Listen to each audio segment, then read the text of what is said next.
T-minus 2 hours and 13 minutes. We are tracking the red crew, 2 technicians and a safety representative that have made entry to the launch pad and are currently inside the compartment where the leaky replenish valve is.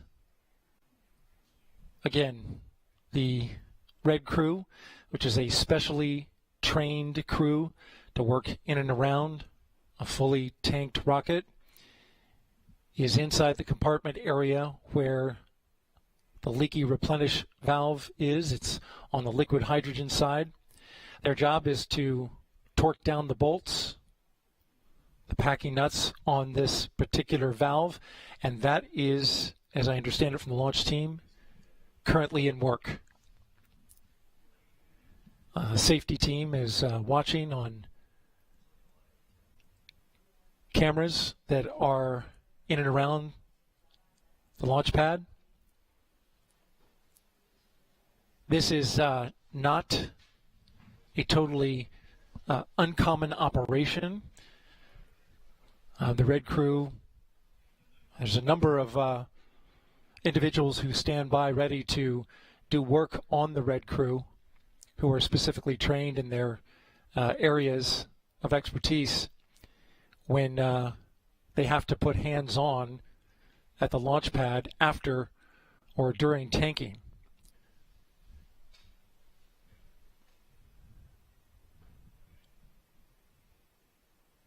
So this is likely to eat into the launch window. An update on the tanks. We are in replenish on both the liquid oxygen core stage and upper stage. We are in stop flow for liquid hydrogen on the upper stage and the core stage. And that stop flow, of course, is related to the intermittent leak on the replenish valve that's on the side of the mobile launcher. We saw the red crew go in. The red crew estimates it'll take about 15 minutes to complete the job. And then they're coming right back out.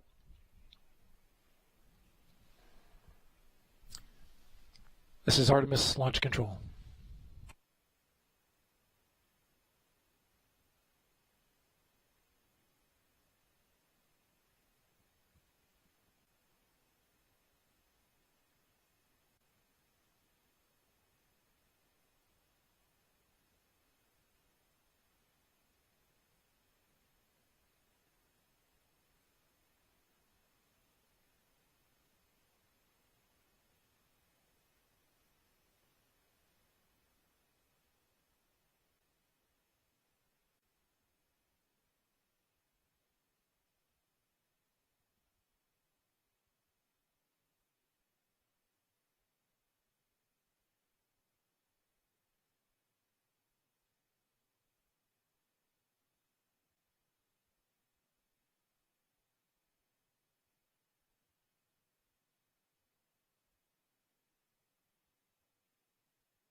T-minus 2 hours and 7 minutes and counting. We are currently tracking work done by the red crew, currently out at the launch pad, a specially trained crew, torquing down some bolts on a hydrogen replenish valve. The safety team has eyes on it. They're currently doing that work. I want to make a programming note for you. Currently, if you're watching NASA TV's main channel, we are now going to begin the special launch broadcast that we have planned. Meanwhile, over on the NASA television media channel, we will continue with operational commentary. Again, we're getting ready to start a launch broadcast, a special launch broadcast on the NASA TV main channel, but we will maintain operational commentary on NASA TV's media channel. Please stand by for that. This is Artemis Launch Control.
"50 years after we last left footprints on the moon, NASA's Artemis 1 is our first bold step towards getting us back there and pushing us farther than we've ever been before.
Good afternoon and welcome to NASA's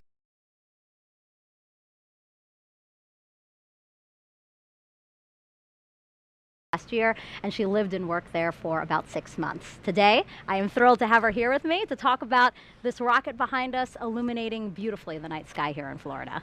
Yeah, it's so awesome to be here tonight. When I first walked up and saw the view from the desk here, I was just blown away by how close it is and what an awesome view it's going to be when we get to launch time. Yeah, it's a magnificent view, and I know you're especially excited about this because if we launch today, this will be the first launch that you actually see from the ground. Exactly. I've never been able to come see a launch in person, except for my own, of course, but that's a little bit different perspective. Very different, yeah. But to be here for the world's most powerful rocket and the first test flight of Orion and SLS is just amazing. Yeah. So our 2-hour launch window opens at 1:04 a.m. Eastern Time. So Kayla, tell everyone, why are we returning to the moon? We are returning to the moon to learn more about it. The moon is a perfect place to learn more about our solar system, how the moon formed, but also how the Earth and the rest of our solar system formed. And we know so little about it. There's a lot to learn by returning there and doing some awesome geology work, but it's also the perfect proving ground for our continuation, exploring further into our solar system and eventually going to Mars. Right. We need to test all the operations concepts, all the equipment, habitats, rovers, suits, all of these things. And so it's the perfect place to test all of those things out and learn the things we need to do something that's almost hard to wrap your head around, going all the way to another planet. Absolutely. Really ambitious goals, and it all starts here with Artemis 1. So Artemis 1 is the first flight test of NASA's brand new Space Launch System, or SLS rocket. It's the world's most powerful rocket and will send an uncrewed Orion spacecraft farther around the moon than any of the Apollo missions before it. Artemis 2 will be the first crewed mission around the moon, and then Artemis 3 will use a brand new human landing system to bring astronauts to the surface of the moon. Future Artemis missions will dock to Gateway, NASA's lunar orbiting space station, before descending to the moon. So Kayla, what must we demonstrate with Artemis 1 before we put astronauts on board for those future crewed missions?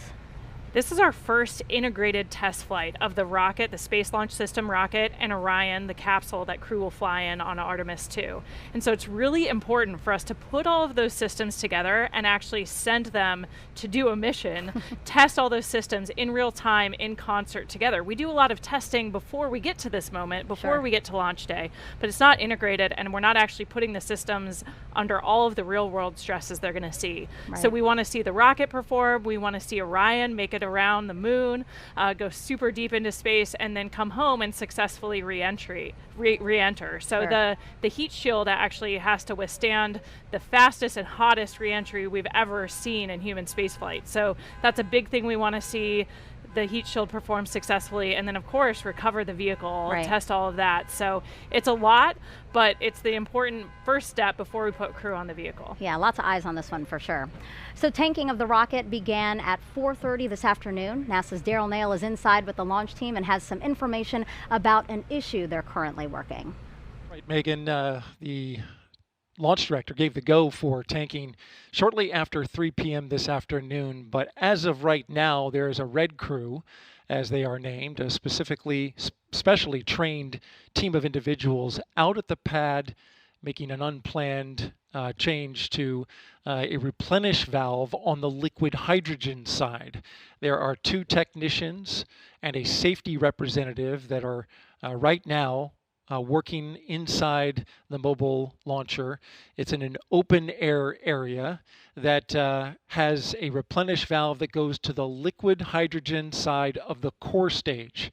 Now this happened roughly earlier this evening, probably about an hour ago, when a leak was detected at the core stage liquid hydrogen valve by the launch team here inside firing room 1 at the Launch Control Center. Unfortunately, the team here was unable to remedy the leak remotely, and so it became necessary to send a crew of individuals, called the Red Crew, out to the launch pad to make a hands-on fix, so to speak, to that valve. And what they're doing is they're torquing down bolts that are on the valve. They believe that by torquing these bolts down, they'll get a better seal on that replenish valve, and that should remedy the leak. The leak was detected by the hazardous operations team here inside the launch control, when the percentage of hydrogen went above 1%. Now that's significant for this particular area because it is an open air location. The skid valve that runs the liquid hydrogen into the core stage. And we had reached replenish when this leak was detected. Over on the liquid hydrogen side, of course, there's two tanks on the core stage, liquid oxygen and liquid hydrogen. Both had been topped and gotten into replenish when this leak was detected. Currently, liquid oxygen is topped off and stable in replenish, but the liquid hydrogen is in stop flow at the moment, which will prevent them from proceeding forward with a launch until that leak is remedied. Again, this red crew is inside the area, inside the blast danger area, working inside the mobile launcher, torquing down those nuts that are associated with the replenish valve for the liquid hydrogen side of the core stage. Of course, we'll keep you updated on the operation. In the meantime, I'll send it back to Megan. Thank you for that update, Daryl. And yes, we are looking forward to your next update as to what happened with the red team out there on the pad. Now, today will be our third opportunity to launch Artemis 1. The launch team called off the first 2 attempts due to issues while loading propellant into the rocket. The team addressed those issues and planned to try again in September, but then Hurricane Ian made landfall here in Florida as a strong Category 4 storm. Satellite imagery there shows us the storm went right by launch pad 39B. Thankfully, the rocket was safe inside the vehicle assembly building at the time. The team rolled the rocket back to the pad 2 weeks ago, and it stayed there through Hurricane Nicole, which made landfall last week as a Category 1 just south of Kennedy Space Center. Teams inspected everything after the storm and confirmed they were ready to try and launch today. Now, Daryl is one of a team of people helping to bring you today's uncrewed flight test. We have Jasmine Hopkins nearby, also inside with the launch team, who will interview some key players in our return to the moon. We also have Leah Cheshire inside Mission Control at Johnson Space Center. Dan Hewitt with a new tool we're excited to show you. Leo Martin at the Kennedy Space Center Visitor Complex, and finally Brian Cizik with the U.S. Space Force monitoring weather. With 1 hour, 54 minutes until liftoff, how are we looking, Brian?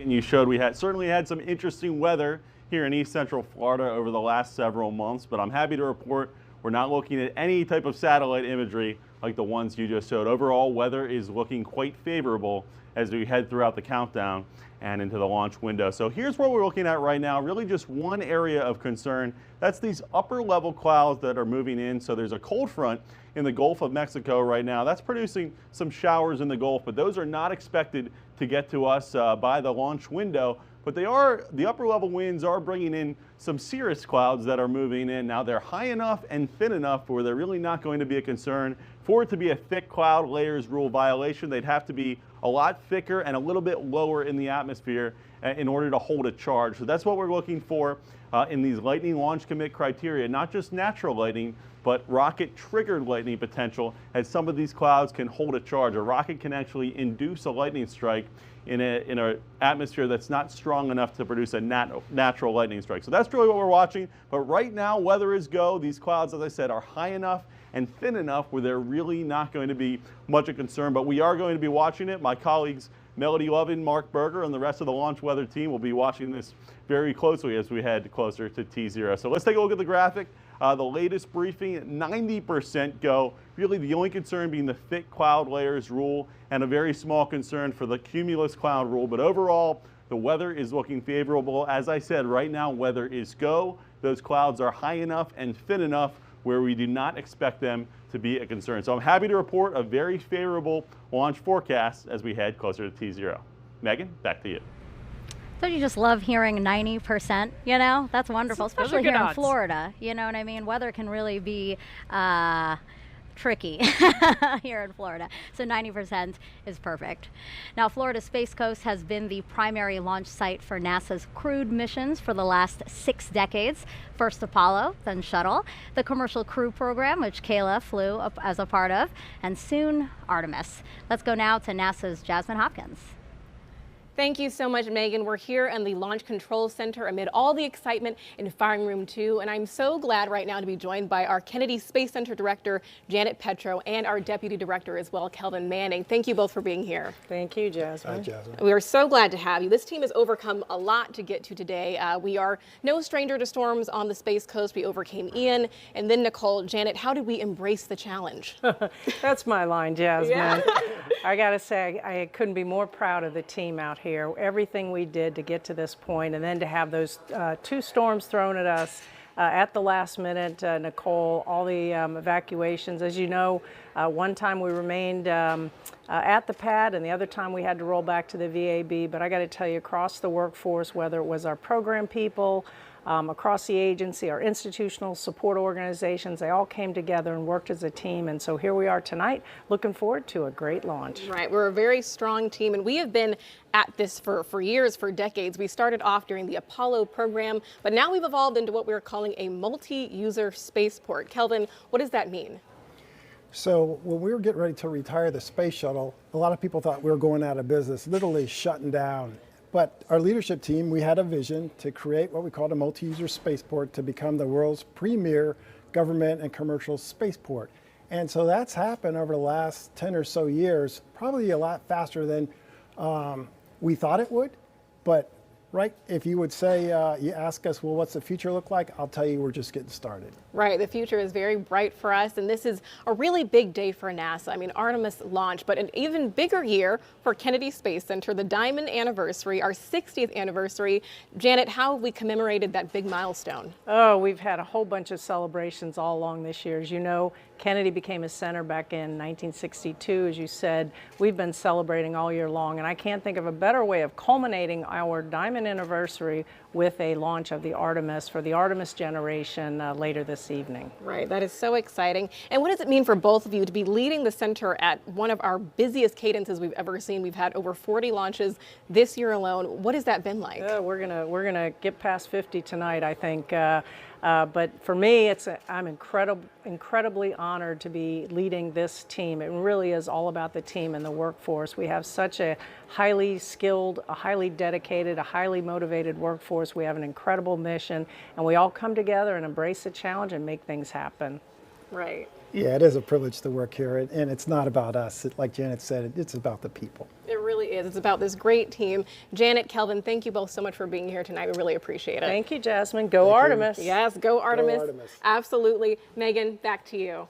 Great to hear from them. So 1 hour and 48 minutes and counting till our 2-hour launch window opens. We heard Dale report out that there is a team at the pad working an issue. So why don't we go back to him now to see if he has an update for us. Yeah, Megan, now continuing to track the Red Crew's work at the launch pad. This is a specially trained team of 3 individuals, 2 technicians, 1 safety representative who are currently right now inside the mobile launcher at the base of the launch pad. They are doing work on a replenish valve, currently torquing down the bolts in order to remedy a leak in that replenish valve that was detected a little over an hour ago.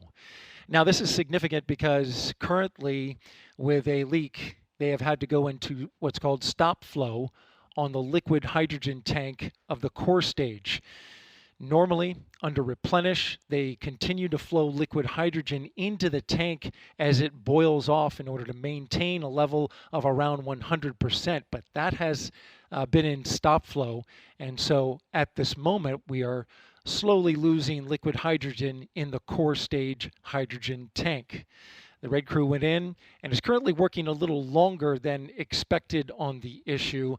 It was estimated that it would take 15 minutes to do the work, but as we're now finding out, the Red Crew is torquing down the bolts and then backing out of the area and allowing the launch team to cycle the valves to test to see if they've got that leak fixed. So as they do this, we understand they will cycle this work, go in, cycle the valves, torque them down again if it continues to leak, and then back out and test the work. And this may continue until they have it fixed. The Red Crew going onto the launch pad isn't totally uncommon. occurrence, certainly new with the Artemis program, but work like this was done in previous space programs. The Red Crew is specially trained for this work. They are accustomed to working around in hazardous operation, especially a fully tanked rocket. Again, we are tracking Red Crew's operation out at the pad. It's expected that this will eat into the launch window, which currently we have liftoff at 1:04 a.m. Eastern Time, but the window runs 2 hours to 3:04 a.m. Eastern Time. Again, monitoring the Red Crew's work. We'll have more updates for you a little later on. For now, back to you, Megan. Thank you, Daryl. Some quick programming notes. For the first time ever, we are broadcasting a launch in 4K. You can watch it on NASA's YouTube channel or check your local provider to see if you have NASA's UHD channel. The audio of our broadcast is also available on the local amateur VHF and UHF radio frequencies you see at the bottom of your screen. So if you're here along the Space Coast and interested in that, make note of those frequencies now. Or you can watch today's launch with live commentary in Spanish. That broadcast starts at midnight on NASA en Español's YouTube page, which we're showing you now at the bottom of your screen. Now, Kayla, why did NASA choose the name Artemis for our return to the moon? Well, in Greek mythology, Artemis is the twin sister of Apollo. So it's really a connection back to the Apollo era, the amazing things we did as part of the Apollo program. But we wanted to give a nod to the future. You know, Sure. it's a new set of missions. We're with new objectives. So it's a connection to the past with an eye towards what we might do as part of the Artemis generation. Yeah, let's talk about what those future ambitions might be. I mean, landing the first woman and first person of color on the lunar surface, that is a worthwhile ambition. Oh yeah, absolutely. I think we've come a long way since Apollo in so many ways in the space program, but one of the ways we've evolved is our astronaut corps more closely reflects the nation it represents now. Sure. So those crews will be more diverse, and we think those diverse perspectives, not only in our astronaut corps, but our larger team, only make us a stronger one. Yeah, all right. Well, coming up, we are going to hear from some of the Apollo astronauts and learn more about what we will accomplish for humanity by going back to the moon. We'll meet some of the women shattering glass ceilings to bring Artemis to life, including NASA's first female launch director. We'll also show you the Space Launch System up close and what happens when the cutest group of visitors gets the surprise of a lifetime. Plus, we'll take you around the world to show you how people are marking this historic mission. And Kayla and I will also take your questions live. You can send those our way by using the hashtag Artemis. We already have some questions from some celebrities. I know you're going to love these questions. So you're going to have to keep watching to find out who sent those in. And we also invite you to share your moon-inspired content using the hashtag NASA MoonSnap. Here's a sample of some that's already been sent in. This one's beautiful. The flower in the foreground there, the moon in the background illuminated so beautifully. Here's an awesome one. It looks like we have an eagle here flying over the moon. Just beautiful. It's been really cool to see all these artistic submissions. Oh yeah, really creative. And we're going to compile as many as we can and show them later in the broadcast. Now, let's check back in with Daryl. We do like to check in with him as much as possible to see if we can get any updates from the launch team. Go ahead, Daryl. Yeah, Megan, we just saw the Red team give a thumbs up to the camera as they are doing their work out at the launch pad. Currently, they're torquing down some bolts to the specification required in order to try and stop what has been described as an intermittent hydrogen leak in the area. It went above the 1% threshold, and so that is a violation of the has-gas limit in that area. The team continuing to work. As you look at the rocket on the pad, they were called out to the pad about a half hour ago, and they appeared to be making their way, at least have stepped back from the area of work. The way that the workflow has been going is they torque down the bolts, step back a little bit. The launch team then cycles the valves to check to see if the leak is still there, and then they come back in, and this has happened a couple of times, and start torquing the bolts again. The rocket was nearly fully tanked. The core stage was in replenish for both hydrogen and oxygen. The upper stage had nearly been finished when the leak was detected, and the countdown, though it is continuing, the rocket, the leak had to be addressed in order for the launch to proceed. The replenish puts the hydrogen back into the tank after it boils off, and so currently we're in a stop flow which no longer allows a replenishment of the hydrogen tank, and that would not allow us to have a launch without those tanks being in total replenish, and also in a vented configuration, which has also been put on hold. I'm sorry, not a vented configuration, but rather an engine bleed has been stopped. And so that would need to continue as well in order to get the engines conditioned for launch. That's the latest here from Firing Room 1 at the Launch Control Center. Megan, we'll send it back to you. Thank you, Daryl. 1 hour, 41 minutes until, again, the planned start of the 2-hour launch window. Right now, let's head over to the Apollo Saturn V Center at Kennedy Space Center's Visitor Complex, where NASA's Dan Hewitt is just inside in front of a Saturn V rocket, which is the only vehicle to date to carry humans beyond low Earth orbit. He's going to show us what he has behind us there, the moon board. It's an interactive tool. Yeah, thanks, Megan, and welcome everybody. We're in the Saturn V Center, fitting that the rocket that carried astronauts to the moon of Apollo is just over our shoulder as we meet the rocket that's going to do it with the next generation under Artemis. So SLS, the Space Launch System, is out on the pad right now. It's on the mobile launcher. Before we jump into that, just to give you some perspective, so that valve that Daryl's been talking about is in the base section of this mobile launcher down here. That's different from the areas we were focused on in August and September in these 33-foot-tall tail service mast umbilicals that are delivering the hydrogen and oxygen to the core stage of SLS. But let's jump right in. A couple of key components to SLS. We're going to start here on the sides with the solid rocket boosters. If they look familiar, they're derived from those that flew the space shuttle. In fact, some of the segments of these boosters today were flown on previous space shuttle missions. We call them solids because of the type of propellant inside. If you were able to look in, you would see a mix of ammonium perchlorate, aluminum powder, and a binding agent called polybutadiene acrylonitrile. That's your expert vocabulary word for the day. Now, as these are firing, they're providing more than 90% of the steering and 75% of the thrust as SLS makes its way uphill. And those are attached to the core stage, 212 feet tall, 5 major sections. We're going to start at the fun part down here on the bottom. 4 RS-25 engines, again, derived from those that flew the space shuttle. In addition, we have this core engine section here where we have all of their necessary plumbing, also the connection points where we're feeding the propellants into the core stage itself. And as these are firing, each one providing up to 500,000 pounds of thrust during operation, consuming 1,500 gallons of propellant every second as they go uphill. Now, these are liquid rocket engines, which means you need a fuel, about 500,000 gallons of liquid hydrogen, and an oxidizer, about 200,000 of liquid oxygen up here. That hydrogen gets fed through feed lines down at the bottom of the tank here. The oxygen coming from these 2 feed lines you see running down out of this, the intertank section.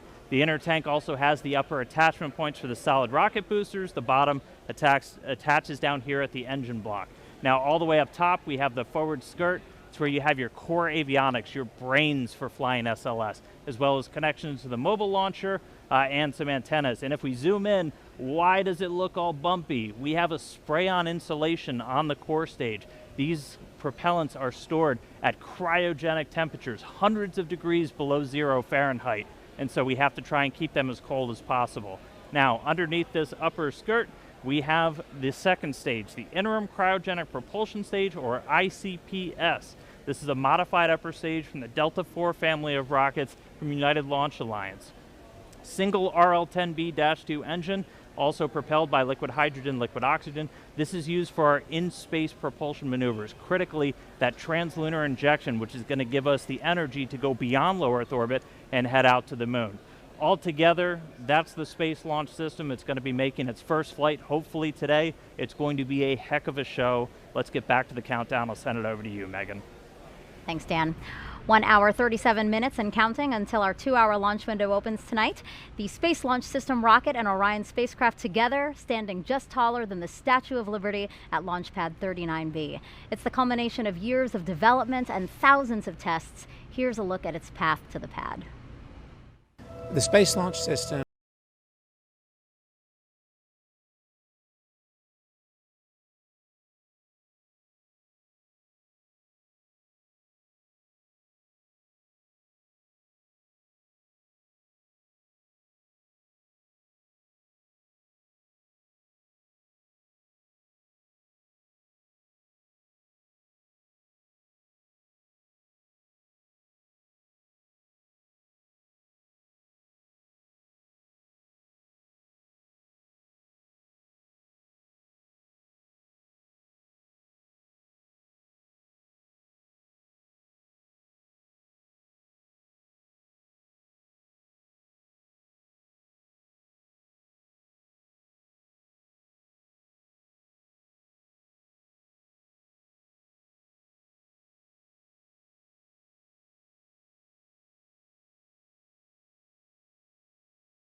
that had enough energy to make sense to do the mission that we've been asked to do.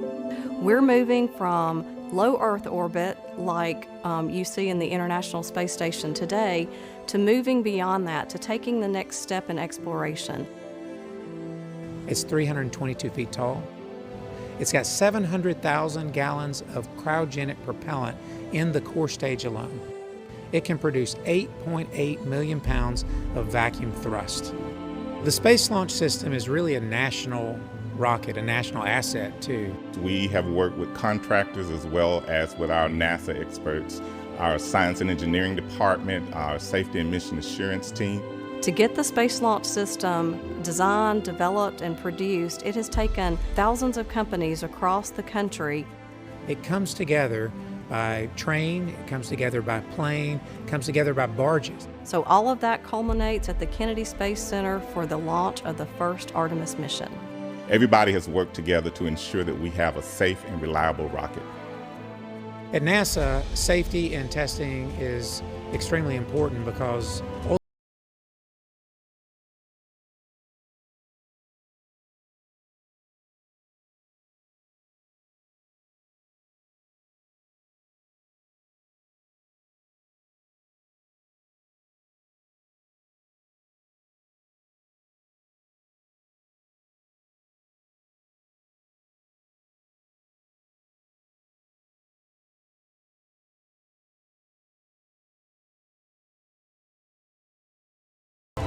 we have a generation who've never seen deep space exploration, and this will give them an opportunity to see that this is something that they can potentially do themselves. it's going to be a paradigm shift for NASA. We're going to be back to looking at things that nobody's ever done before.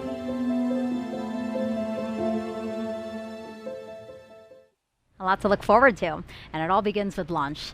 Afterwards, our friends at Johnson Space Center in Houston will control Orion once it's on its way to the moon. Let's get an update of operations there with NASA's Leah Cheshire. Thanks, Megan, and welcome to Mission Control Houston, home of the red, white, and blue flight control rooms. But today we're in the white flight control room, which is just across the hall from where you usually see us in the International Space Station flight control room, like this morning when we conducted a spacewalk outside the space station. Now, this white flight control room has been used before during some space station missions, plus commanding Boeing's Starliner. Previously, this room was used for space shuttle missions and was renovated in 2014 to support our use with the Artemis program. Today's flight director is Judd Freeling, a flight director of 11 years who will lead the team through the ascent portion of the mission. After Freeling's shift today, flight director Rick LeBrode will lead the team through the rest of the mission all the way to entry and splashdown when Freeling will step in again. Other console members will be monitoring the various systems on Orion like propulsion, solar arrays, and trajectory, and they arrived on console about 5 hours ago. And you might also be surprised to learn that there is indeed a Capcom or capsule communicator on console today as well. While there are no crew on board, Jay Marshke and other capsule communicators will be training throughout the mission in preparation for Artemis 2 and beyond. The Capcom is the single person in the room who speaks with the crew, gathering info from mission control team and keeping streamlined communication with the astronauts in space. We're counting down to liftoff when teams here will really jump into action and monitor the first Artemis flight, sending Orion further than any crew-rated spacecraft has gone before. But for now, Megan and Kayla will send it back to you at Kennedy Space Center to keep walking us through the events of the day. Well, you just heard Leah remind us that no one is inside Orion today. Again, it's because Artemis 1 is a flight test to prove we can safely return crew from lunar orbit on Artemis 2. And when we launch the first crewed mission, NASA has a very diverse and talented core to choose from, including Kayla here. We're looking at video now of some of your friends who got to go to the pad. That looks fun. Yeah, it's always so exciting to see the rocket on the pad because you know you're getting close to launch. So we're all just really excited to see how this test goes today. I wish I could have gone out there with them. You and me, what happened? We didn't get our invite. And I thought this was fun too. Some of your friends also got to fly over the pad in T-38s. Here's video of that now, incredible video. So these flyovers were common during shuttle, right?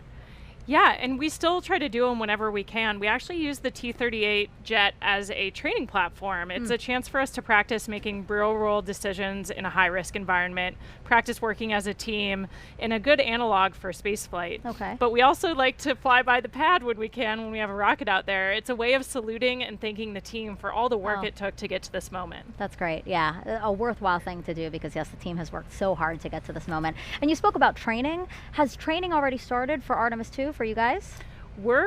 We've been developing the training, but the crews aren't assigned yet, so they're not in dedicated training flows yet. But our team at Johnson Space Center, where we train for human spaceflight, are working on all of the things that we're going to need to teach the crew and the best ways to go about that.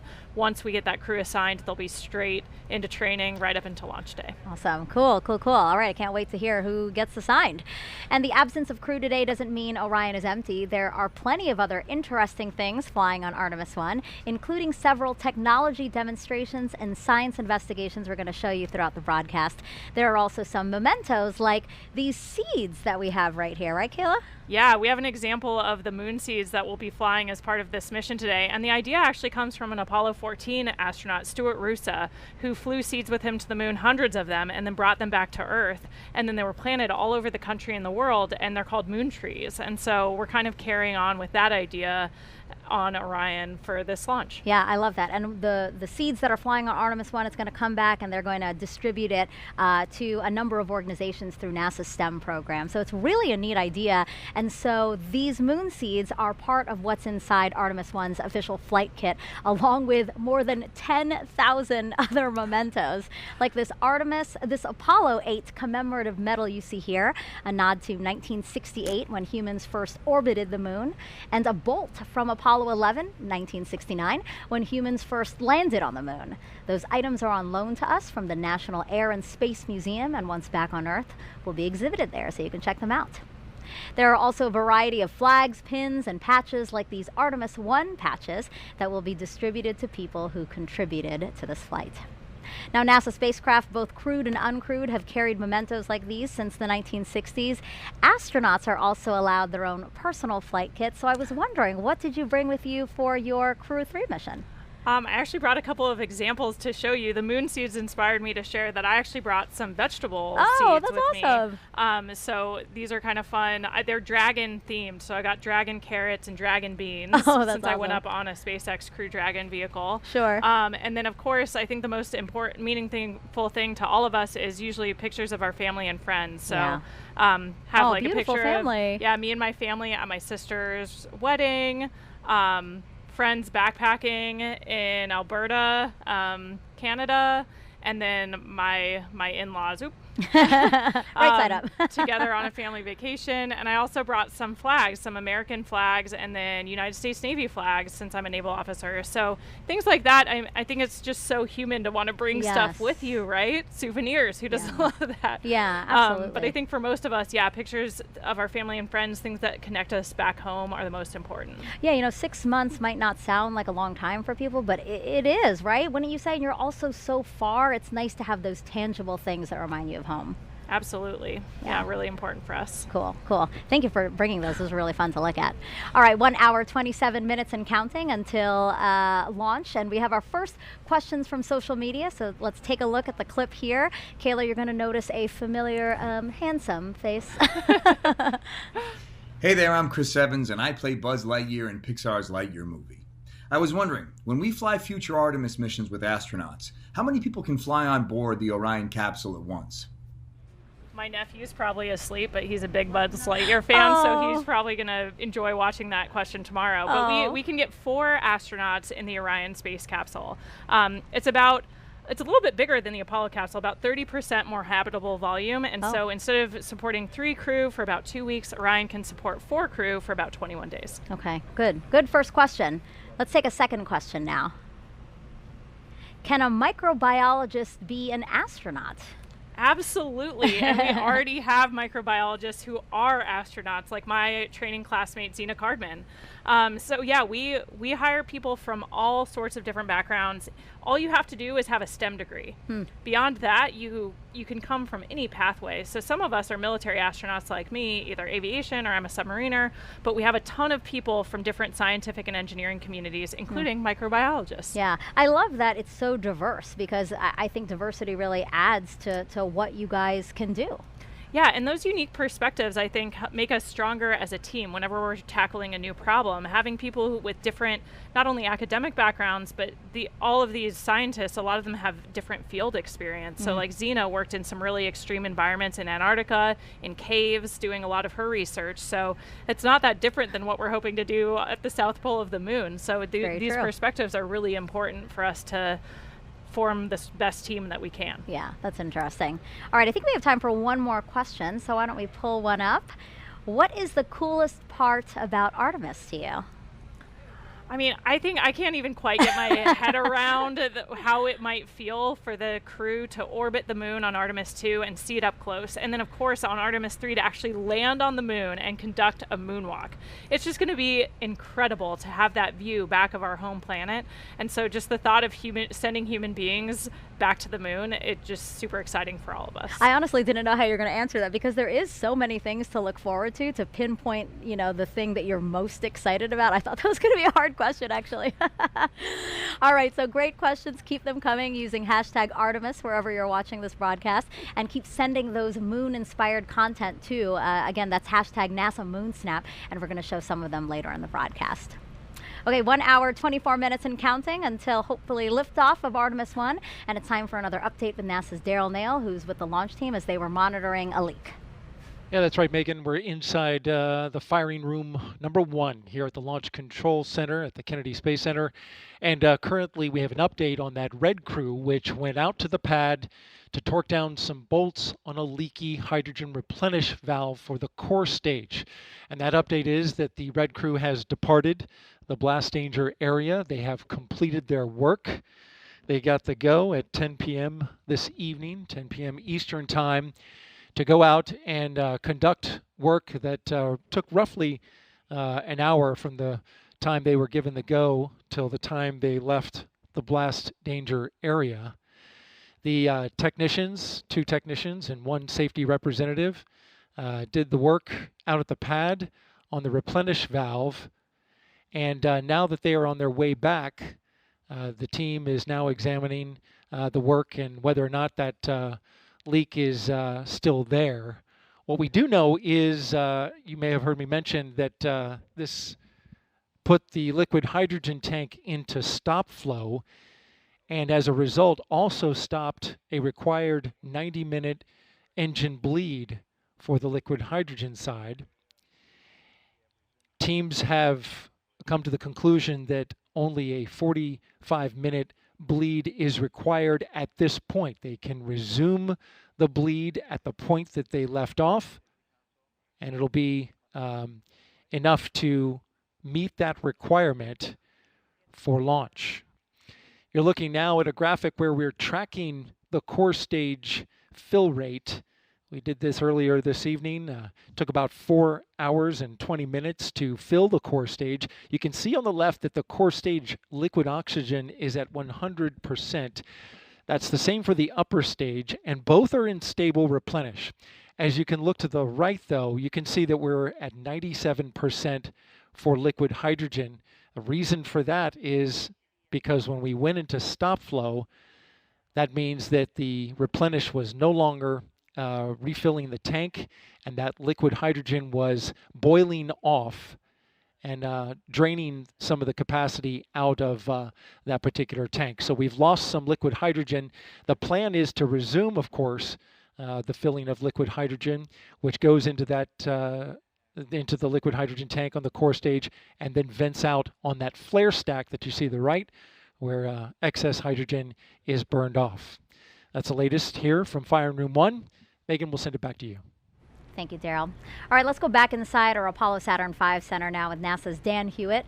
We last sent humans to the moon using the rocket behind you. Can you show us how we're going back now with Artemis? Absolutely. Thanks, Megan. So Artemis 1 is going to take us from planet Earth around the moon and all the way back, and I'm going to show you every step of the way.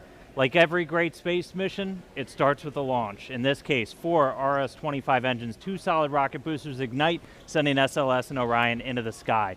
On the way uphill, we'll have a number of jettison events, things coming off the rocket. One of the most visible, these 2 large solid rocket boosters a little over 2 minutes into flight will break away. We'll also have the launch abort system come off once we're high enough, and then 3 fairings, which are protecting Orion's capsule and service module during the flight through the thicker parts of the atmosphere.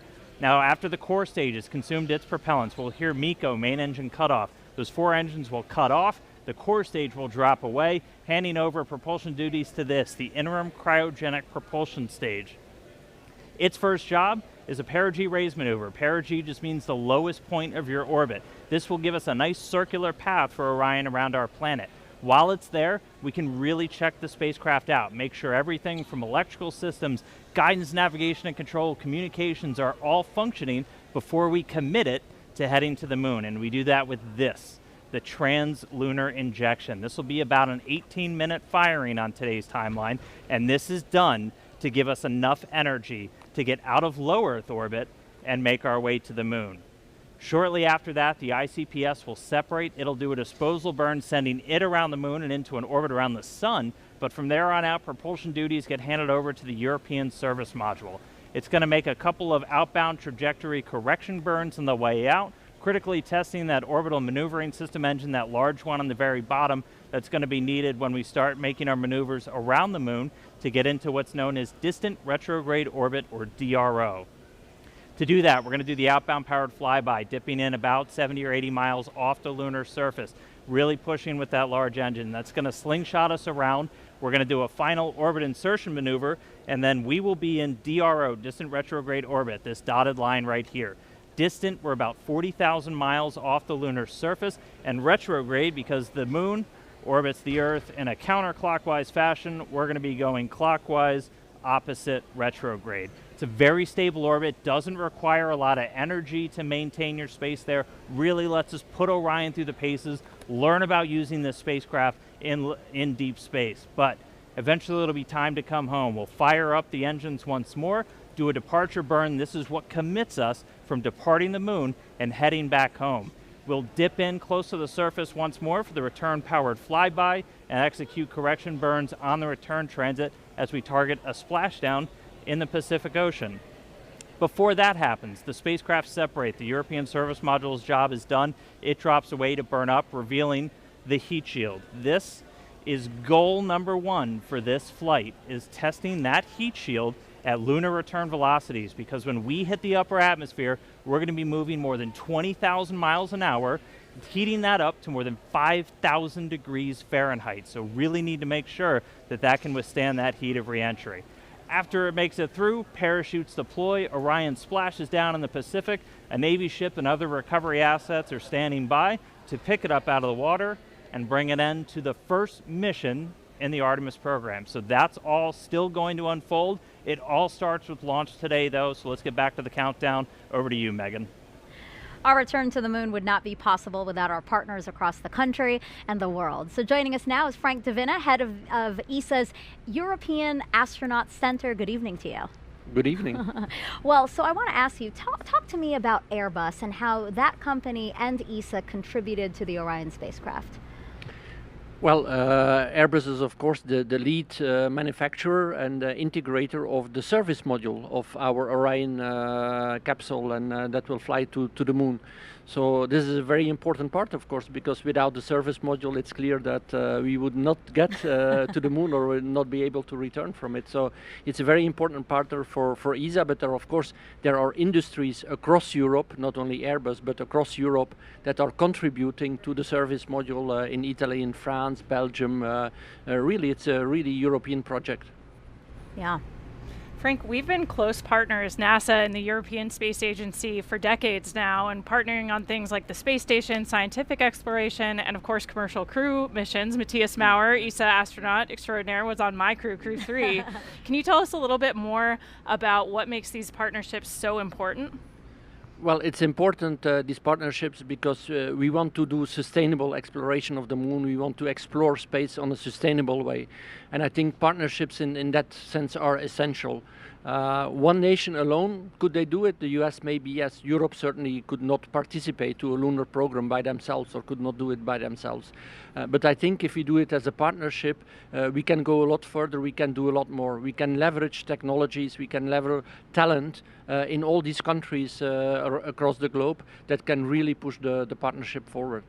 So looking ahead to future Artemis missions, we're going to have ESA astronauts on board those. Have you guys begun preparing for that training, anything like that?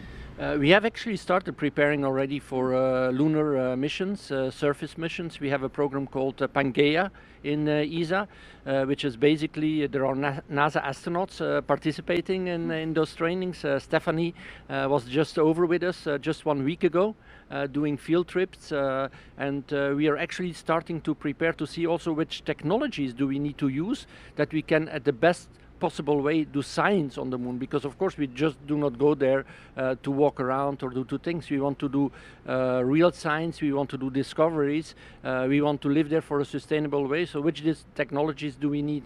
And that we are actually starting already in the European Astronaut Center. We actually started already more than 5 years ago developing this training program. So yes, we are involved again together with our NASA colleagues and colleagues from the international partners to start preparing crew to really do sustainable surface exploration of the moon.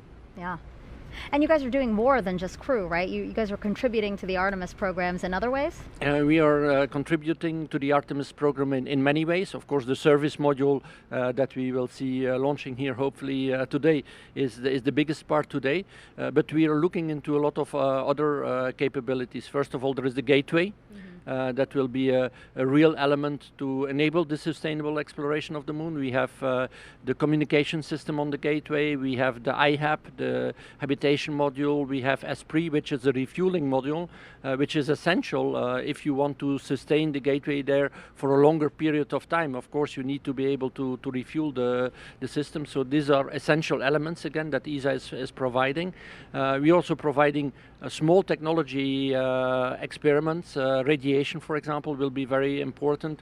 We are looking in crew exercise device for the gateway. We are looking into medical systems. So these are also small components, but for the crew that are very important because we need to keep the crew healthy there, of course. You're a great partner. You have so much that you're contributing. We really appreciate it. We have a lot that we can contribute. And, Thank you. And of course in this ministerial, because we have now our ministerial conference coming up next week, where the big decisions are going to be made for the next decade. And there we will propose a European lander that will bring logistics to the moon. And this logistics capability that will be a big part of the integrated Artemis program will allow us to have European astronauts actually walking on the moon. So that is really interesting for us. Wow, Frank, thank you so much, and we continue to look forward to the contributions that we can make together with this partnership. Thank you so much. Thank you for having me, and good morning to the viewers in Europe. Thank you so much. All right, and speaking of viewers, we have a ton of people out here on along the space coast of Florida watching today's launch. So let's head on over to NASA's Leah Martin. She's over at the Visitor Center with a whole bunch of excited people. Oh my goodness, Megan. You know, this normally is a time of night that people are winding down and getting ready for bed, but there is not a single person here who has sleep on their mind. Everybody is so excited, on the edge of their seat, trading stories, talking about previous launches and being excited for this one. And I'm actually joined here by 3 women who are thrilled to come out and watch tonight's launch. What does it mean to be out here and see this historic launch tonight? It's an amazing moment. I grew up on the Space Coast watching launches, and so to be out here tonight, it's incredible. It's an amazing feeling to be out with all of these people celebrating, and we're super excited to be here. And Isabel, I know that you said that you have been having your eyes on this launch. You've been watching on the previous attempts. What does it mean for you to be here tonight? Well, yeah, this is our 3rd attempt here. We were here for the 1st and 2nd here at Banana Creek, so we're really excited. The energy out here is electrifying, and we can't wait to see this thing go off. Now, this is the first of a series of missions that are becoming increasingly more complex. What are you most excited about for the Artemis missions? Leah, I am so excited to be here. I just feel so honored because, as you know, this isn't just a momentous launch for humanity as a whole. It's so important for gender and cultural minorities across the globe because Artemis is landing the first woman and the first person of color on the surface of the moon. This is this generation's Apollo. And so all of the people who didn't have the opportunity to live through Apollo and be inspired by that have the opportunity today to witness it. And I'm just so grateful to be here. I can't wait to see the positive impact. One more question. This is going to be something that you guys, I'm sure, will remember for your entire lives. How are you marking this? Do you have any special plans of capturing these memories and being able to pass them on to people in your life? Well, my son is growing up here. I didn't grow up here, and so he's going to grow up here on the Space Coast, and I just can't wait for him to just grow up with the Artemis missions. Well, Megan, we're out here. We have our eye to the sky, and we can't wait to see it go. Back to you. Really great interviews, and wow, I saw that drone shot that we had showing all of the bleachers filled with people there to watch the launch. That was incredible. If you're just joining us, welcome to NASA's live launch coverage of Artemis 1, our return to the moon in almost 50 years. I'm NASA's Megan Cruz, and this is NASA astronaut Kayla Barron, who flew on NASA's SpaceX Crew 3 mission and returned home earlier this year after living and working on the International Space Station for about 6 months. I gotta ask you, how was that experience? It was incredible. We had such an amazing time up there. The Expedition 66 crew was awesome. I've been saying since I got back that we're the happiest crew in the history of the space station, and nobody's been able to really challenge me on that yet. You guys look very happy in that photo. Oh man, we were just like a family up there executing an incredible mission. Some amazing science experiments. We got to do 3 spacewalks. It was just, you couldn't have planned a perfect first mission for me, Matthias, and Raja, and of course our veterans up there, Mark and Tom. It was amazing. We had an incredible time. Yeah. Wow, look at that photo of you in the cupola. That is amazing. Yeah, the views are beautiful. It's just like every time you look out the window, it takes your breath away. Wow. And now here you are adding some valuable insight into Artemis 1. This is our 3rd opportunity to launch NASA's brand new Space Launch System rocket and Orion spacecraft. This is an uncrewed flight test to pave the way for future crewed missions, starting with Artemis 2. And Kayla, you could be chosen to fly on some of those future missions. How does that make you feel? Honestly, it's a little unbelievable to me. I could barely imagine what it'd be like to go to the space station until I did it. And just thinking about what it would be like to look back at the Earth from orbit around the moon or even standing on the moon kind of blows my mind. Wow. So yeah, it's hard to even imagine that that's true, but it's a really special time to be at NASA and an even more special time to be in the astronaut office. Yeah, that's a beautiful picture of you seeing the moon, right? Yeah, that's sort of a moon spotting adventure there. I've got binoculars. One thing that's really cool about seeing stars and the moon from orbit is you're not looking at them through the atmosphere. So you get these very clear views. And the moon is always super spherical. You never get these like sort of slices that look kind of flat from Earth. Up there, you see it in 3D, it feels like. Wow. So yeah, I think we all sort of fall in love with the moon from space in a whole new way. Yeah. Well, today's launch attempt comes amid a very busy year for us at NASA. Some of the highlights include 2 more commercial crew launches with SpaceX, Crew 4 in April, you're seeing there, and Crew 5 last month. In May, NASA and Boeing flew OFT-2, the second uncrewed flight test of the Starliner capsule. The goal is to certify the capsule for regular flights to the International Space Station after a crewed flight test next year. In July, we released the first images captured by our James Webb Space Telescope, and wow, they are magnificent. Pictures like these could help us answer some of astronomy's biggest questions about how our universe began. And then in September, we intentionally slammed the DART spacecraft into asteroid Dimorphos and successfully changed its course. The asteroid wasn't headed for Earth, that's important to say, but the test was to show that we could defend our planet if needed. And recently, 2 other missions that benefit the Artemis program. Last week, we tested a new inflatable heat shield that could help us eventually land humans on Mars. And just 2 days ago, Capstone arrived at its intended orbit around the moon.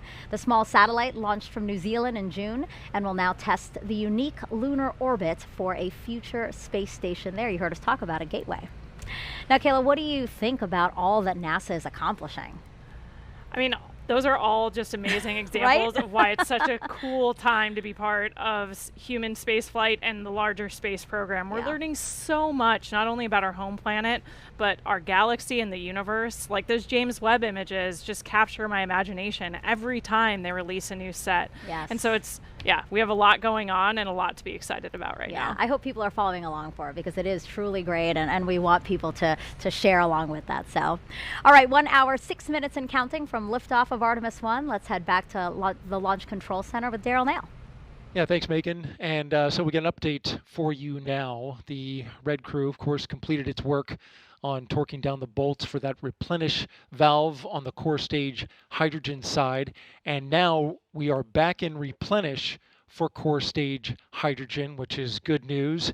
The team now looking to work on that upper stage, and we understand for the update to the NASA test director, they just informed the NTD that they can start getting back the flow on the upper stage as well. It went into a stop flow roughly around 10 p.m. Eastern time after a leak was detected.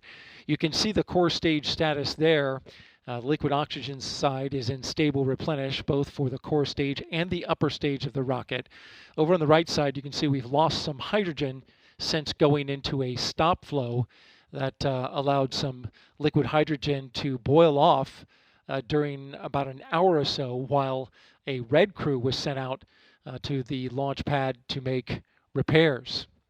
Now, the hydrogen bleed for the engines was reestablished, and it looks like the team is back on track to recover that after a stop flow halted the bleed. They are required to bleed that liquid hydrogen through the RS-25 engines for 90 minutes, but they're picking up where they left off, and that appears to be on track.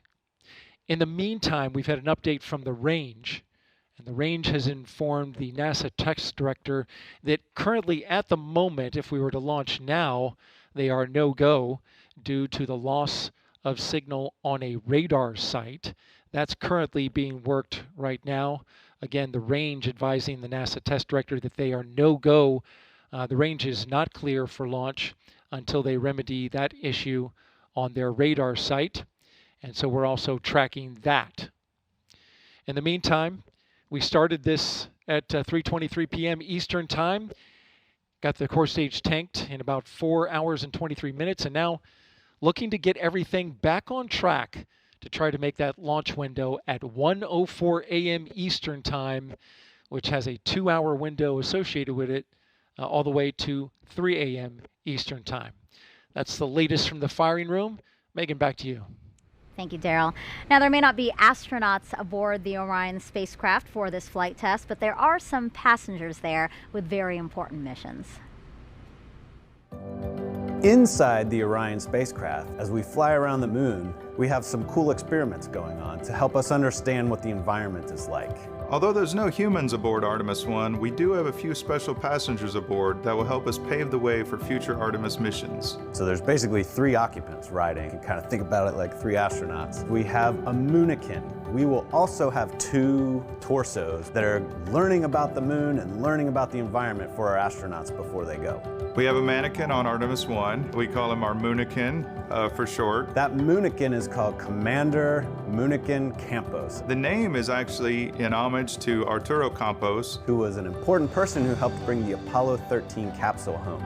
The moonican will sit in the commander's seat, and it will wear a suit just like our astronauts will wear. Moonican Campos is actually weighted to simulate an actual human aboard the Orion spacecraft. So it will help us understand what our astronauts will experience as they go to the moon and home. The Orion Crew Survival System suit and the Orion seat were designed simultaneously to fit together as a seamless package. The actual design of the suit was built into the Orion seat, such that when they're in the seat, it is a true cocoon of protection for them. During this test flight, the seat will actually be instrumented with accelerometers. Sensors that tell us how much the chair is shaking during launch and re-entry, and how many G-forces or gravitational forces it experiences. We expect Commander Moonican Campos to have a very exciting ride on his way to orbit. The thrill of launch, the experience of weightlessness, the excitement of landing. What we learn on Artemis 1 with our mannequins assistants will help us better understand how a human will actually behave in the seat, both for landing and for launch, to allow us to ensure their safety. In addition to the moonican, we'll have 2 seats that have basically what's like a human dummy, an upper torso that are detecting how much radiation they're experiencing. It's called the Matryoshka Astrorad Radiation Experiment, MARE. MARE is an international collaboration with German Aerospace Center, DLR, and with Israel Space Agency. The MARE experiment consists of 2 anthropomorphic phantoms called Helga and Zohar that are simulating a female body in a space radiation environment. One of those will be wearing a safety vest, the Astrorad radiation vest, that we hope will help protect our astronauts from radiation. Each one of the 2 phantoms will be equipped with about 20 battery-operated radiation instruments. So between the 2, we'll be able to determine how well we can protect our astronauts from radiation events. Space radiation is a mix of high-energy, heavy-charged particles that originate from the sun. To put things in perspective, 1 year of Earth exposure to cosmic rays is equivalent with 1 day of space radiation exposure in deep space. The purpose of the MARE experiment is to learn more about the radiation exposure as well as the biological effects of different organs. So basically, it's like we have 3 occupants inside Orion that are learning about the moon and learning about the environment for our astronauts before they go. Going back to the moon with new exploration goals and new technologies will help us gain better understanding of the challenges we encounter with deep space exploration. We will have to develop new technology and solutions to meet really difficult challenges. But that's what NASA does. That's what Artemis is all about. And we have one more passenger to tell you about. It's everyone's favorite beagle that's had a special connection with NASA ever since Apollo. Artemis is NASA's plan to go back to the moon, and Snoopy is to be the zero gravity indicator. A zero-G or zero gravity indicator demonstrates the moment that the crew in the spacecraft reach weightlessness. Snoopy is about to take his first trip around the moon. The relationship with NASA and Snoopy goes back about 50 years since the Apollo days. He was the face of the safety campaign, the icon for NASA's culture of safety and mission success. So NASA and Peanuts have a Space Act agreement. And we collaborate together on STEM content. And we really were excited when it was decided that Snoopy would be the zero gravity indicator on Artemis 1. We wanted to go all out, so we created a custom Snoopy. And the spacesuit is actually made out of material worn by the NASA astronauts. Everything was done with extreme detail. They cut patterns for his suit, even how his collar worked and how the NASA Meatball logo looked. We're very excited. I'm personally very excited. I can't contain the excitement I am feeling about this day. Snoopy is going farther in space than he's ever been before. This is a day that we've all been waiting for. It's fantastic. And we snapped this picture of Snoopy and Orion. He's comfortable and ready for his journey to the moon. Lucky for us that Snoopy has this twin that's staying here on Earth. That way we can take a closer look at how cute he is. And this orange suit, I mean, it is amazing. It's actually the same material that would be worn by Artemis astronauts, right? Yeah, you know, the suits we'll be wearing in Artemis ultimately are an update of the suits that the shuttle crews wore. They're this iconic orange color. And we've updated them, though, with new technologies and also new crew capabilities so that they can best protect the crew in our return to the moon. I actually got to work with that suit team before my assignment. That's cool. And so the suit's kind of near and dear to my heart. Yeah, I think we have a picture of you wearing the suit as part of when you were helping to design it, right? Yeah, so I was our representation from the crew office, from the astronaut office, to the engineering team that's working on putting this suit together. So I got the chance to wear it for some of the early testing, and it is an amazing suit, and it'll protect us while we're in the vehicle. Cool. So what was your zero-G indicator? Yeah, like the video mentioned, we always choose stuffed animals. So we actually had a turtle. We named her Pfau, which is German for peacock.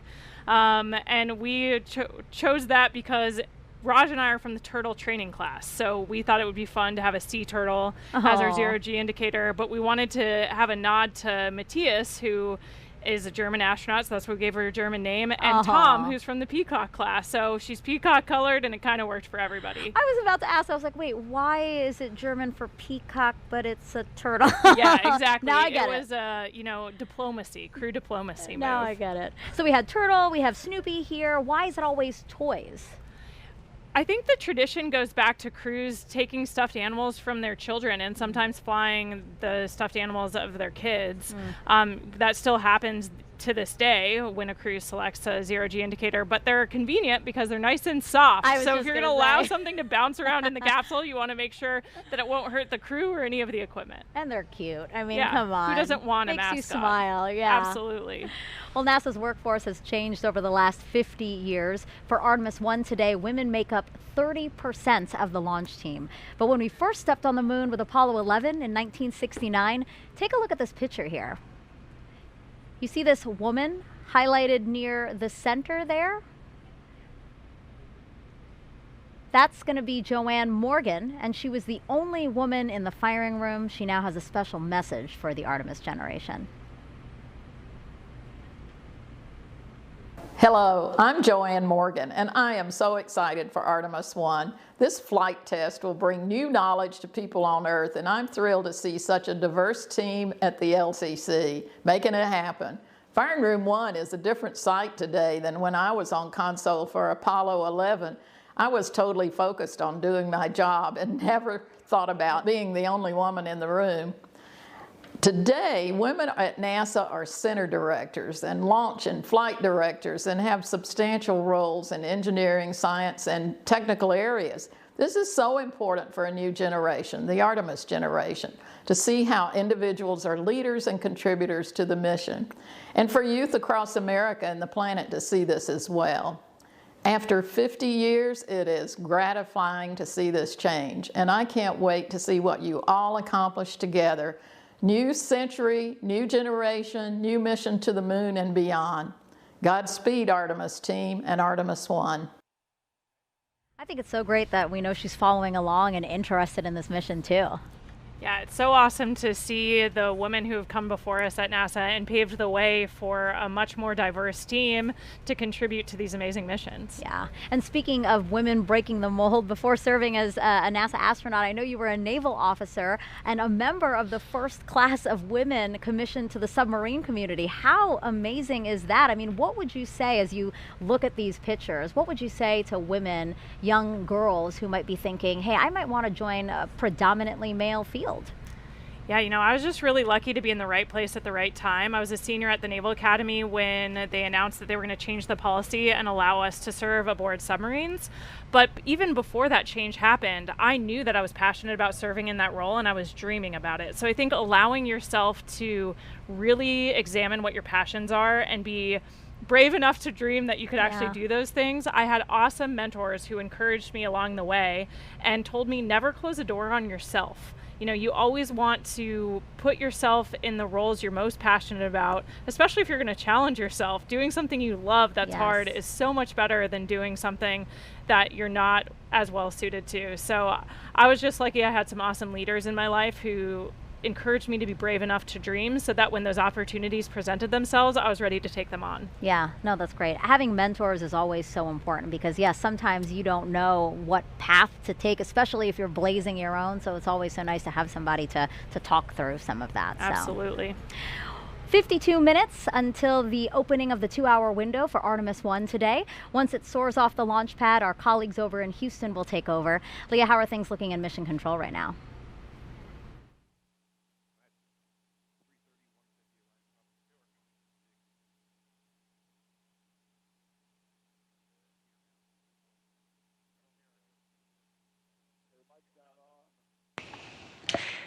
Hey Megan, I'm here now, and thanks for joining us again here in the White Flight Control Room here at NASA's Johnson Space Center. So you might be wondering why Johnson Space Center will control the flight of Orion after liftoff, even though it's launching at Kennedy Space Center, and that's all about how our flight control centers are designed.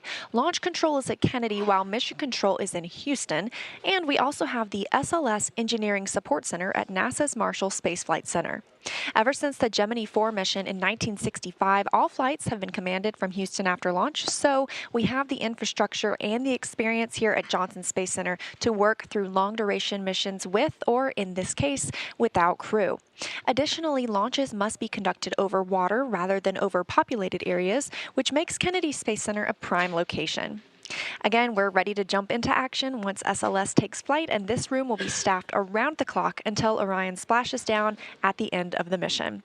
We're excited to continue that work today with Artemis 1 and throughout the Artemis program, but for now, we'll turn it back over to you, Megan and Kayla. Now, the fully stacked SLS and Orion system was rolled from the vehicle assembly building to the launch pad about 2 weeks ago. We captured this video of the 4-mile, 9-hour journey. It took a special transporter and a special team of people to make it happen. Hear from them what it's like to shoulder the weight of this moment. The crawler transporter is a machine that goes and picks up the mobile launcher, the SLS rocket with Orion. It's basically the cornerstone of the mobile launch concept. Without the crawler, you couldn't transport the mobile launcher and the vehicle from the VAB to the pad or the pad back to the VAB. And it was designed and built for the Apollo program to move Saturn V's to the launch pad. Since then, we've modified it and used it to move the entire shuttle program. And after the shuttle program, we did extensive modifications, and now it's to be used to move Artemis to the launch pad. The crawler is 136 feet long from end to end. It's 114 feet wide from the edge of the truck to the other edge of the truck. It weighs 6.6 million pounds. It has the power to do 2 miles an hour, but you never want to go that fast. Generally, we're around 0.83 for SLS. Artemis will be one of the heaviest loads we've ever carried and one of the tallest loads we've carried. I am exceptionally proud of our team. They're very talented, they're very committed, and they're just all around good team. I think any problem that crops up or anything that comes up, we'll fix it and we'll get moving again. And again, it starts right here with the crawler. So if we do our job and everybody else does theirs, then we're going to have a successful launch. We're going back to the moon. This is going to be just fantastic. Such an impressive team, and the crawler, Kayla. I mean, this is a certificate from the Guinness Book of World Records. Yeah, it's pretty cool getting recognized for the heaviest self-powered vehicle in the world at 3,106 tons. That's amazing. It's amazing. I know. We were just talking about how awesome the crawler is. I mean, it was retrofitted. It was created in the Apollo for the Apollo missions, and it was updated, modified for shuttle, and now it's been modified for Artemis. It's just really an amazing machine, and the people who keep it maintained and operate it, like, I'm so glad that we could feature them today. Absolutely. All right, so we are 48 minutes and counting again from that opening of the 2-hour window we have today. Kayla, if you thought you were excited, you have got to check out this video here.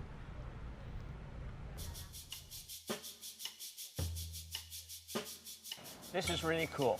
We got some children that are on a bus, and they're going to come here to the vehicle assembly building, and the administrator and I are going to jump on the bus and surprise them. We're going to give them the opportunity to come in and go up the elevator with the rocket. Wow! This is so cool! Look at that thing! Whoa, that's awesome! Hey guys, would you like to see a moon rocket? Because it is the future of our country, indeed the future of the world. And we saw what our space program does for science and technology and engineering and mathematics. We saw that in the Apollo generation. All right, guys, what do you think?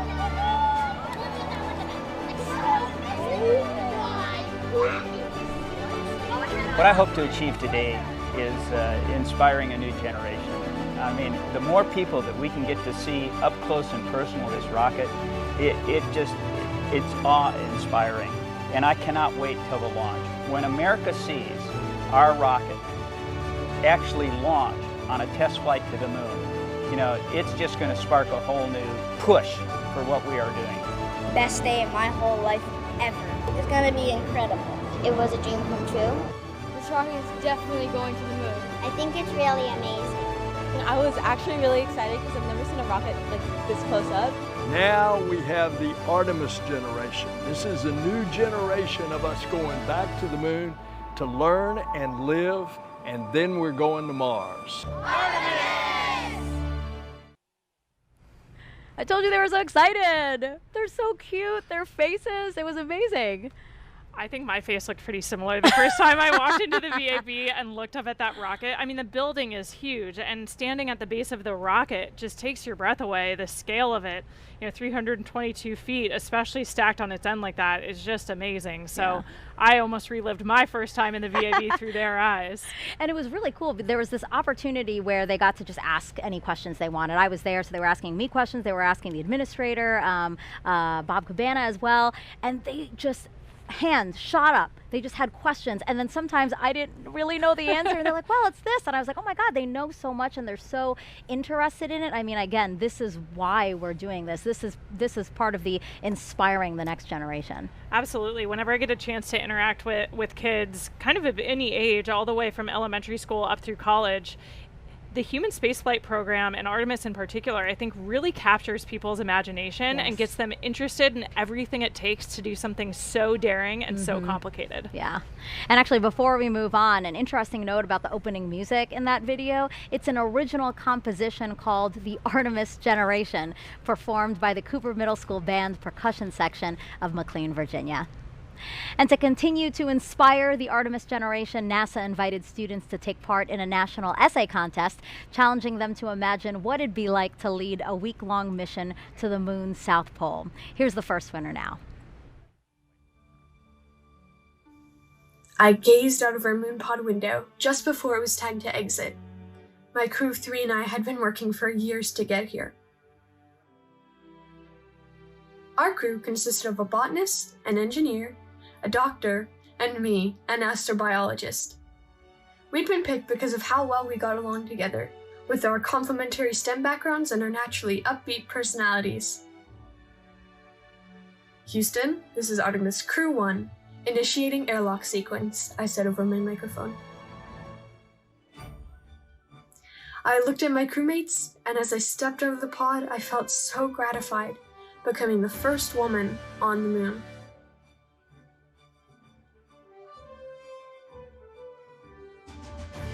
Our purpose was to set up a moon habitat containing the 4 things needed to keep a crew safe: oxygen and clean water, a waste disposal system, the veggie project for food, and a protective outside shell made of regolith and mycelium. We will build it over the next week, and it will be used by other astronauts for years to come. Embarking on this incredible adventure, I couldn't help but be grateful to be given this opportunity to lead the most remarkable crew and to know that I was a part of the Artemis generation.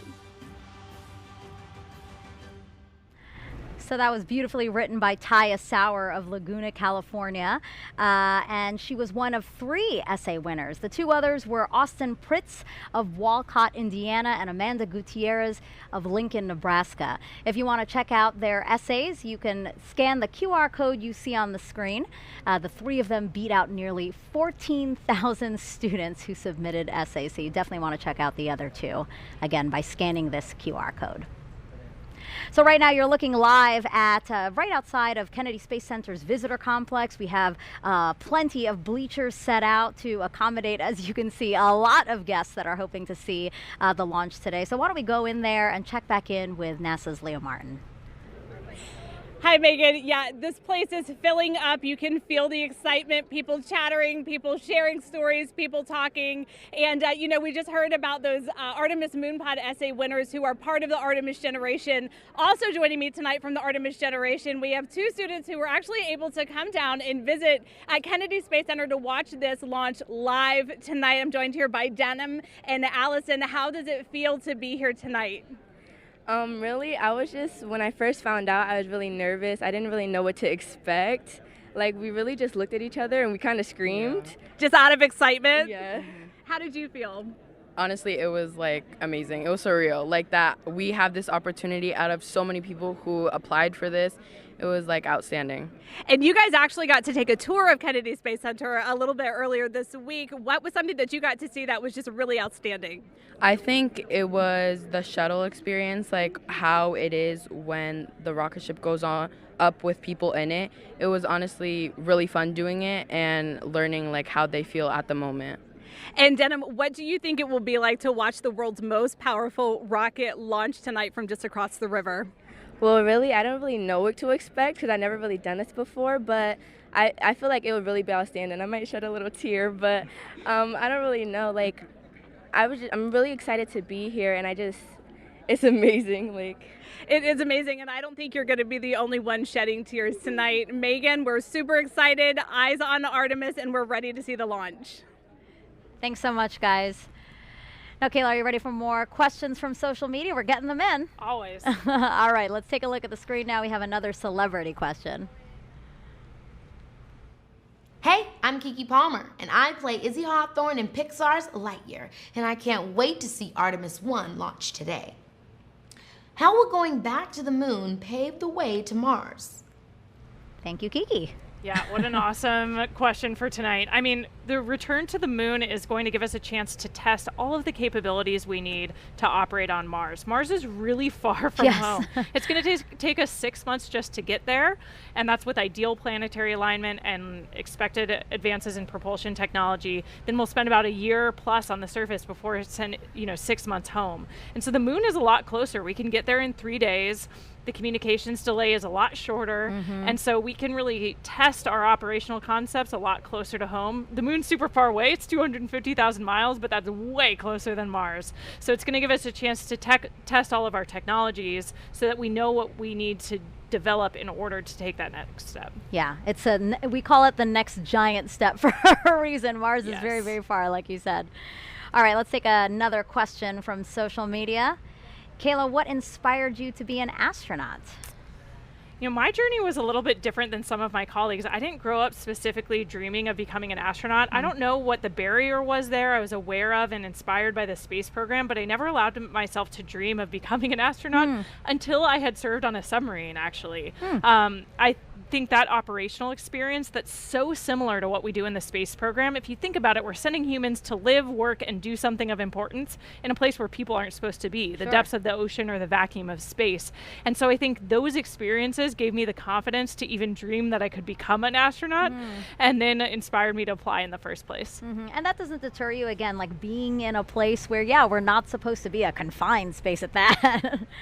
Yeah, I think those parallels, I got a chance to meet an astronaut after serving on my submarine, Kay Heyer, who's also a Naval Academy graduate, class of 1981. And hearing about her experiences working on the space station really made me click. All of a sudden I said, the space station's a submarine in space. Yes. And it sounds silly, but I had never made that connection before. And once I did, I just couldn't stop dreaming about it. Oh, that's so cool. I love that your story isn't, you know, the typical one, as you said. Okay, I think we have time for one more question. Is Snoopy ready and excited? Of course. I think like any crew member, Snoopy's been training for this moment. He knows what to expect in a nominal and an off-nominal launch and all the actions expected of him. So like any good crew member, he's ready to go. And he has his suit that's been tailored to him. It's especially made for him, the way that the astronaut suits are especially made for them. So yeah, I think he's ready. Yeah. Seeing the moon up close, he's ready to go. So keep those questions coming. Use that hashtag Artemis and tweet or drop them in the comments wherever you're watching this broadcast. And don't forget those NASA Moon Snaps. Hashtag NASA Moon Snap for your moon-inspired content. Okay, we are now 37 minutes from the opening of our 2-hour launch window today. Let's check back in with Daryl with the launch team. Yeah, we've had a couple of issues that the launch team has been working, and we have an update on both of those. First of all, is the leak, the liquid hydrogen leak in the replenish valve out at the mobile launcher. We understand from the launch team that that leak has not recurred. The work that happened out at the pad is that the red crew and the work that they did out there remedied the leak. That's good news. And now the liquid hydrogen tank on the core stage is back in replenish at this moment. And the upper stage of the rocket, liquid hydrogen side, is in fast fill. You can see from the graphic there that we are back up to 100% over on the liquid hydrogen side on the right hand of the screen. On the left hand of the screen, you can see we have been in stable replenish for liquid oxygen. Now, with regards to the range, they reported that they had an issue to the NASA test director with their radar sight. Later found out that that was actually a bad Ethernet switch that was cutting out and not providing them the data. The range reported that they will swap out that bad switch, and they're currently working on that. They advised at the time, about a half hour ago, that it would take them about 70 minutes, or about 25 minutes into that work.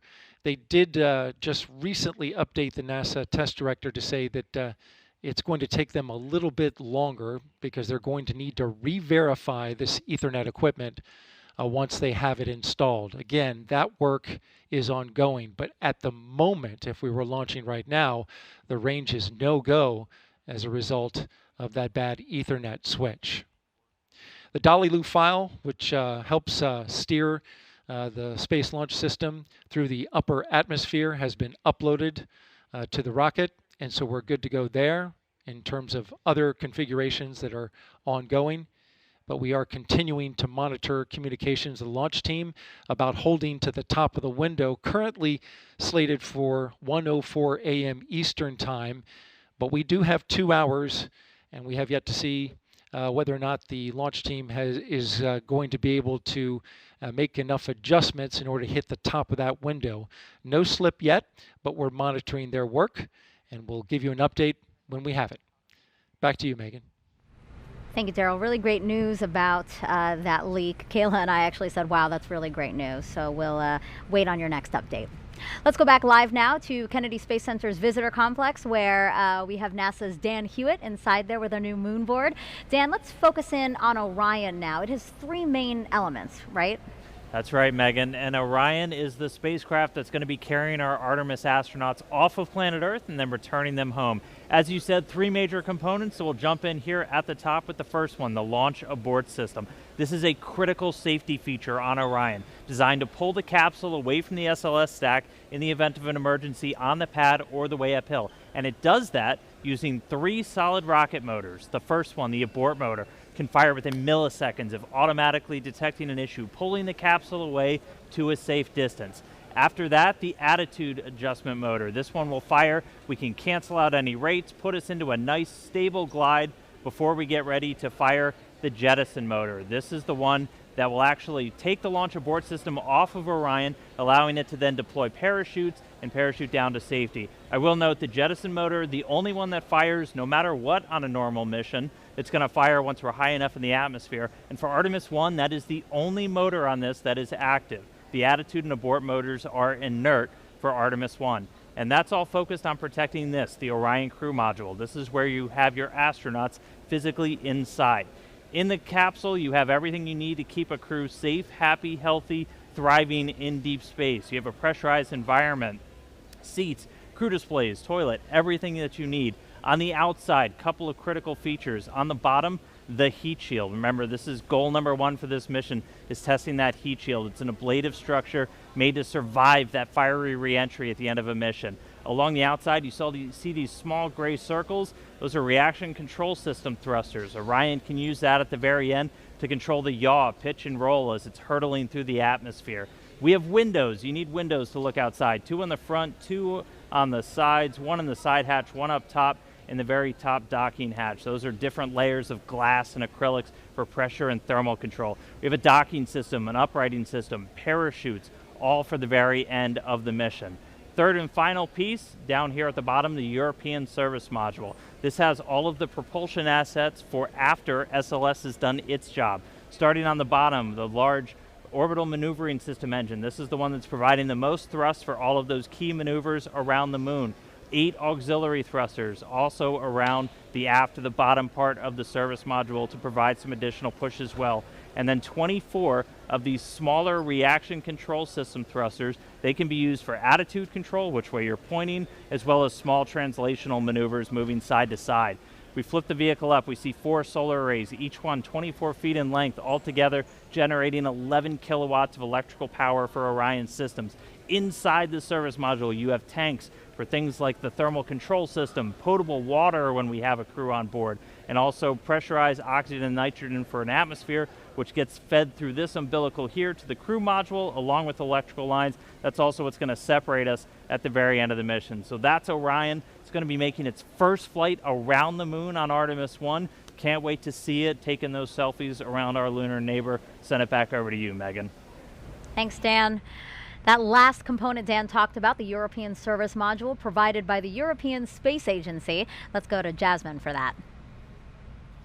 Thank you, Megan. We are back in Firing Room 2 with the Launch Control Center, and joining us now is Philippe Delou, ESA's program manager for the Orion European Service Module. You have quite the title there, a big title for a big job, I'm sure. We are very glad to have you here, and we understand that the European Service Module is powering Orion that's going to send humanity farther than ever before. Philippe, how is it getting us there? Yeah, thank you. Good evening, everyone. So yes, the service module accommodates the propulsion system that contains among the tanks and the pressurization of the system the engine. All the engines, 33 engines in total, among which the main engine, which is going to perform the burns to put Orion into the moon orbit and then back on the trajectory to return to Earth. The other engines are used for attitude correction during, attitude control and trajectory correction during the travel to the moon. In addition to the propulsion system, the service module generates the power and distributes the electricity to the crew module and the service module equipment so that they can operate. And the third function is the thermal control of the system. The service module accommodates radiators to reject the heat that is produced by all the equipment and the crew that will eventually be in the Orion. Finally, not on Artemis 1, but on future Artemis mission, it will have tanks to store the crew consumable, the water, the oxygen, and the nitrogen.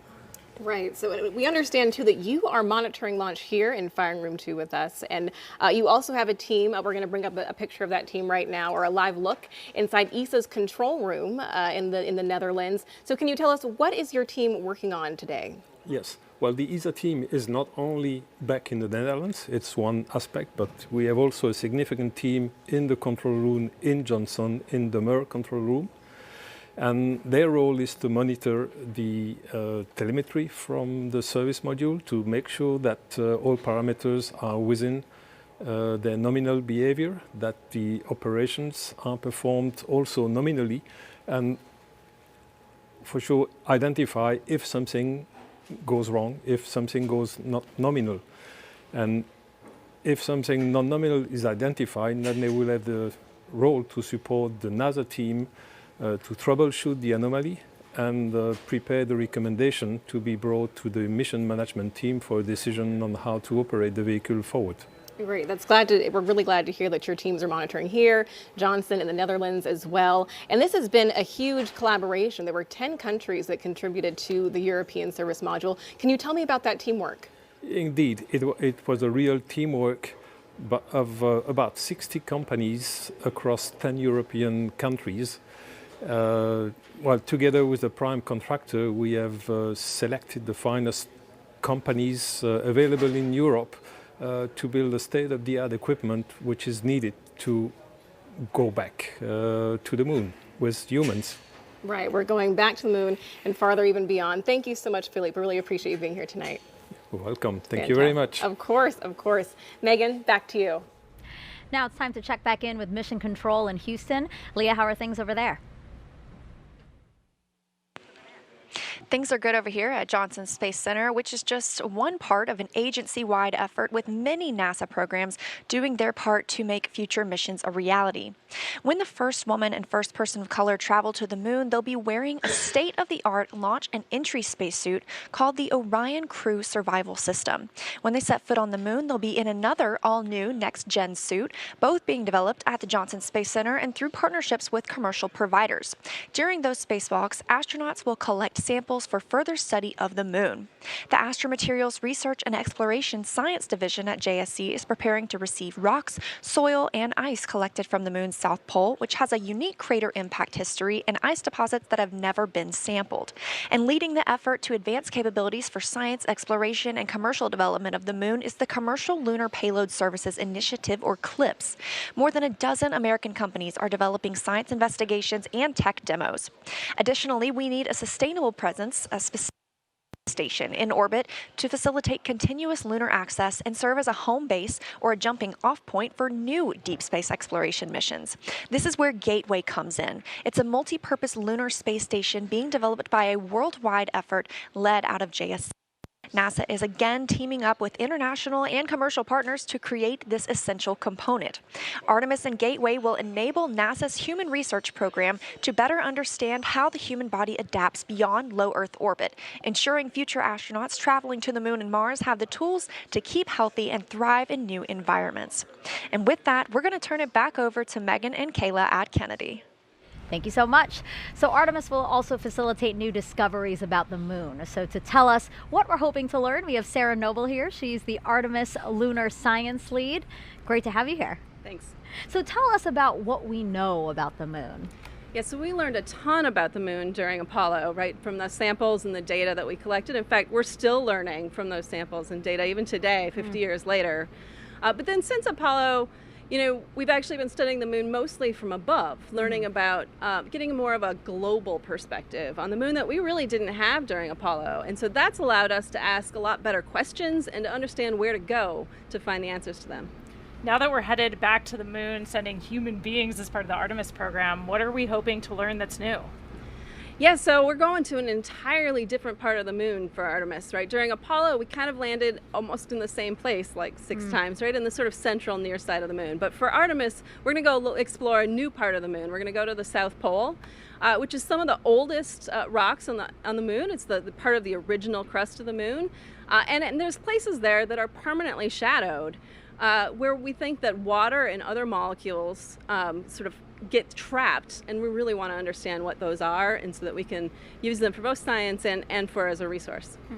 Sarah, we're also planning to land a rover at the South Pole of the moon in late 2024. Can you tell us about that? Yeah, absolutely. The Viper rover, the Volatiles Investigating Polar Exploration Rover, is going to go land near the South Pole, and it's actually going to explore some of these permanently shadowed areas. It's going to dip into them, drill down, try to find out what that water is, what else is there, what form that water is, how much is there, so that we can really understand it both from a science perspective, and if we want to use it as a resource, we will understand how to extract it. So some people might say, you know, we have all these rovers, we have access to machines that can do a lot of the work on the surface of the moon for us, so why is it important to return humans to the moon?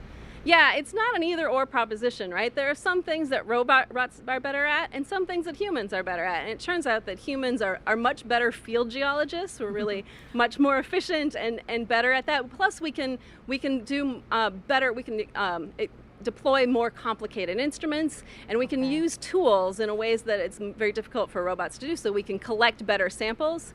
And one of the great things is that we can bring back a lot of samples, right? When we do robotic sample return, it's usually a very small amount. But if you look at what we brought back from Apollo, it's a large amount of samples that literally hundreds, probably maybe thousands of scientists have been able to study over the years and over generations. And that's a lot of brain power to put behind those samples. So again, that's how Artemis and Apollo are different. Now we're utilizing machines and people. That's right. To Work hopefully together. advance. Yeah. That's right. Perfect. Sarah, thank you so much for your time. Thanks for having me.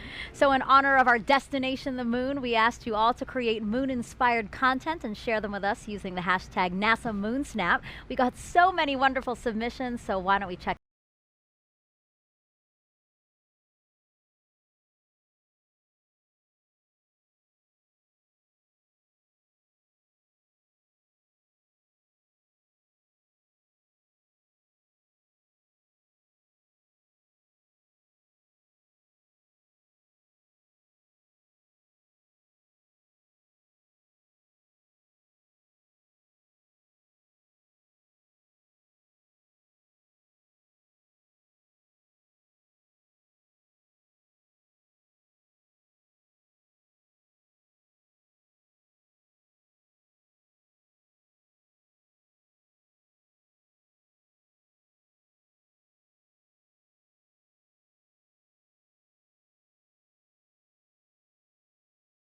cool look at all the different kinds of creations, recipes, and also art, and it was great to see what people submitted. Yeah, it's awesome to see the creativity out there and how people are engaging with this mission in so many different ways. Yeah.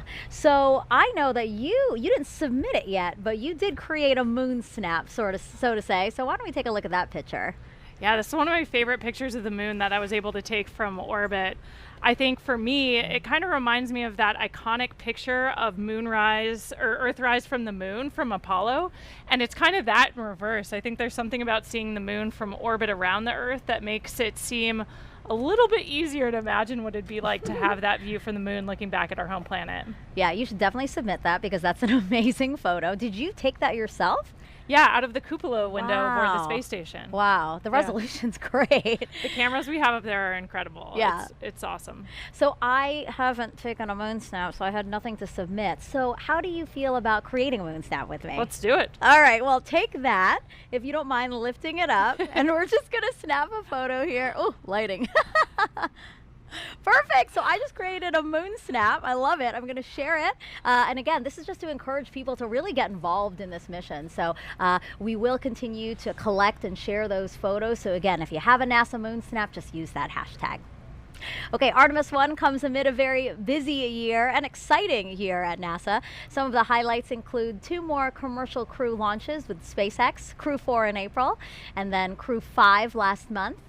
In May, NASA and Boeing flew OFT-2, the second uncrewed flight test of the Starliner capsule. The goal is to certify the capsule for regular flights to the International Space Station after a crewed flight test next year. In July, we released the first images captured by our James Webb Telescope, and oh my, those are really beautiful, fascinating photos, and they're going to really help us answer some of astronomy's biggest questions about how our universe began. And then in September, we intentionally slammed the DART spacecraft into asteroid Dimorphos. Boom, look at that. And we successfully changed its course. The asteroid wasn't headed for Earth, but the test was to show we could defend our planet if needed. And recently, 2 other missions that benefit the Artemis program. Last week, we tested a new inflatable heat shield that could help us eventually land humans on Mars. And just 2 days ago, Capstone arrived at its intended orbit around the moon. The small satellite launched from New Zealand in June and will now test a unique lunar orbit for a future space station there. Artemis 1 heralds a new era in the history of human spaceflight. It marks a pivotal next step in humanity's return to the moon, ushering in a new generation of astronauts, technology, and research. This critical flight test sets the course for a bright future at the moon. It represents our ability to safely send Artemis astronauts and critical hardware to lunar orbit. Humanity will experience Artemis in different ways than we did Apollo. We will explore new areas of the moon with 21st century materials, technologies, systems, and operations. Gateway will be humanity's first space station to orbit the moon, built with next-generation technology. Gateway will not only provide a deep space outpost for future lunar expeditions, it will also serve as a station for landers, experiments, and supplies. Starting with the core power and habitation elements, Gateway will grow with increasing capability as international partners contribute new habitat and refueling modules, observation windows, external robotics, and more. Gateway will enable longer stays and more science to be conducted on and around the moon than ever before. And one day, it will help set the stage for missions to Mars. A highly skilled, diverse core of astronauts will be selected for Artemis missions, including the first woman and first person of color to step foot on the moon. Aboard Gateway, the crew will conduct exciting research from their unique deep space vantage point. Gateway will also be a transfer station for astronauts to board innovative human landing systems that will ferry them to and from the lunar surface for exciting scientific expeditions near the South Pole.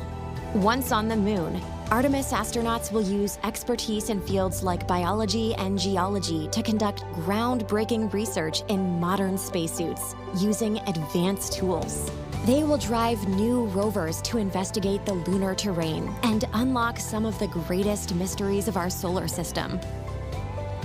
Artemis 1 cements our capability to send astronauts and cargo to the moon for years to come. We're going back to the moon. We are Artemis. As we approach the opening of our 2-hour launch window, we have a special musical performance for you. America the Beautiful, played in honor of the flight test by the Philadelphia Orchestra and Yo-Yo Ma.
truly beautiful performance. It really has me feeling quite emotional right now. Yeah, perfect tribute for tonight's launch.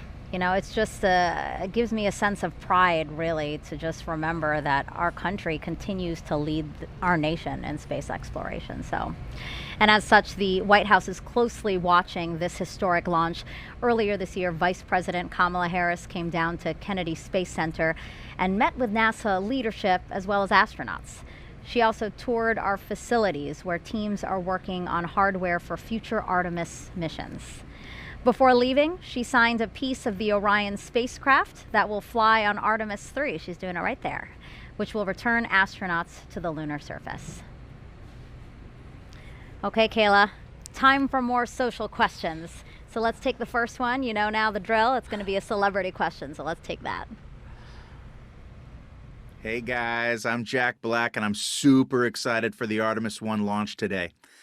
I was part of a little movie called Apollo 10.5, A Space-Age Childhood, and I have a few burning queries. Question the first. How is Artemis different than Apollo? Artemis is different than Apollo because we're returning to the moon, but this time we're going to stay. So rather than a short visit where we can do some amazing science, but it was pretty limited by these short visits, kind of a small area of the moon, we're going to the South Pole and we're going to learn how to live there long term. So we're going to be building habitats, we're going to have rovers, we're going to have all of this infrastructure on the moon supporting scientific discovery, but also that next big step to Mars. I love seeing celebrities also take part and ask questions because it really shows that this is something that's captivating a lot of people. So that was really fun to see Jack Black. Also, query the first. That was funny. All right, let's go to the second question. How does it feel in space? Being in space is amazing. I mean, for us launching to orbit around the Earth and then go to the space station where I just was for 6 months, we're in an apparent microgravity environment. So for us, it feels like we're weightless, like we're floating. So you have to relearn how to live and work in that space. But once you get used to it, it's a lot of fun. Yeah, we were just talking, Jessica Watkins, another NASA astronaut, was just here. And she was saying that actually when you came back on Earth, that was an adjustment as well because you got so used to living on the space station.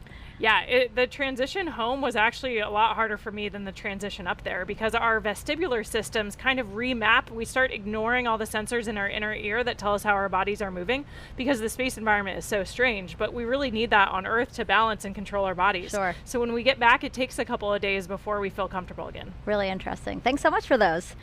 Okay, so we are 10 minutes until the opening of our 2-hour launch window today. So why don't we head back over to Daryl. Daryl, tell us what's happening now.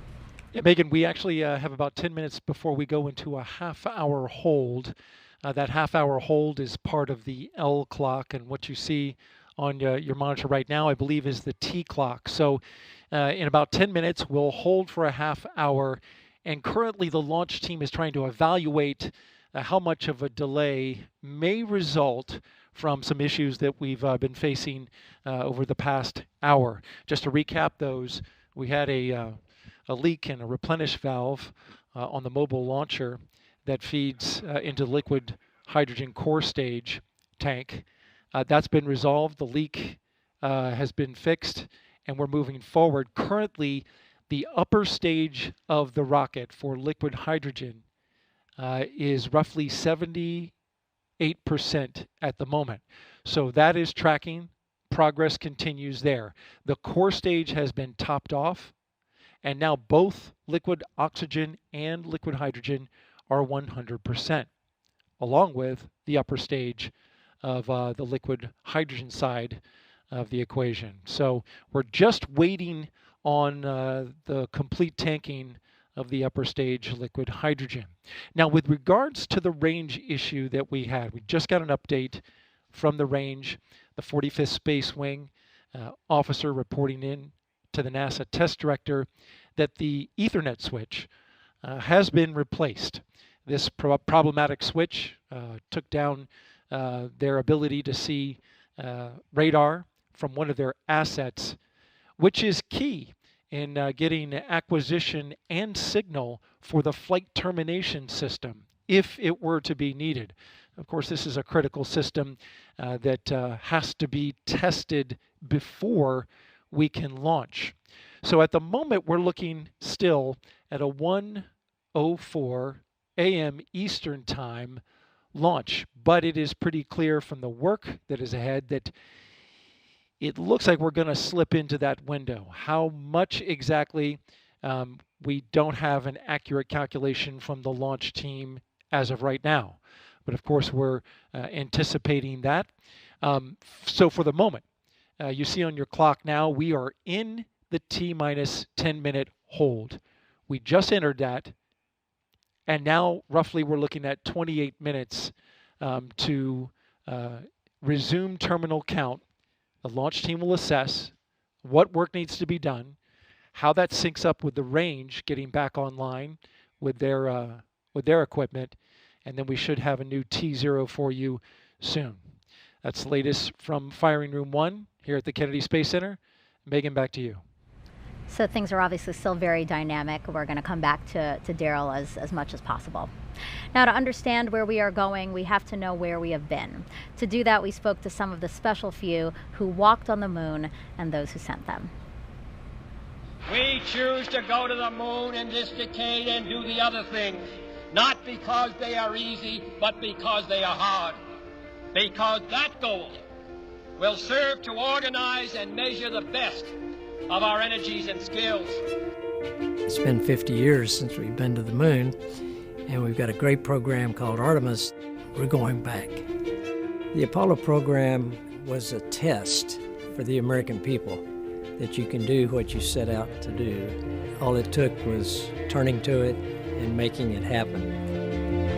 We are go for a mission to the moon at this time. Engines on, 5, 4, 3, 2, all engines running. Launch commit, liftoff. We have liftoff, 49 minutes past the hour. I think the characteristic that I remember most of that Saturn V was the noise.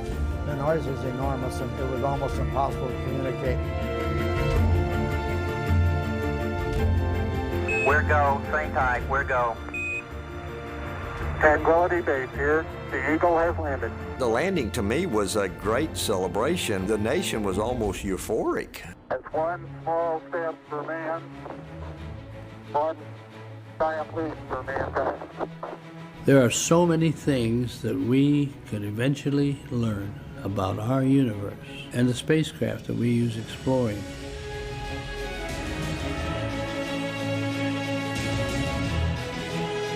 We are a nation of explorers. During Apollo, we were on national TV literally every day because we were doing something visible that Americans could see and they could feel and say, look what we are doing.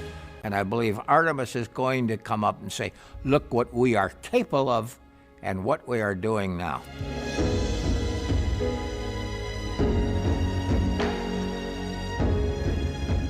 Artemis will stand on the shoulders of Apollo. They're going to have the eyes of the world on them when they start down this trail. The science of a space flight is one that will continue to inspire. Going to the moon generates technology, more communications, more computer technology, more sophistication in manufacturing that help us in everyday life. We have a generation that is ready, a generation with that technology, a generation with the education. Artemis represents the future in space. It is our next big step, and it is time to take it.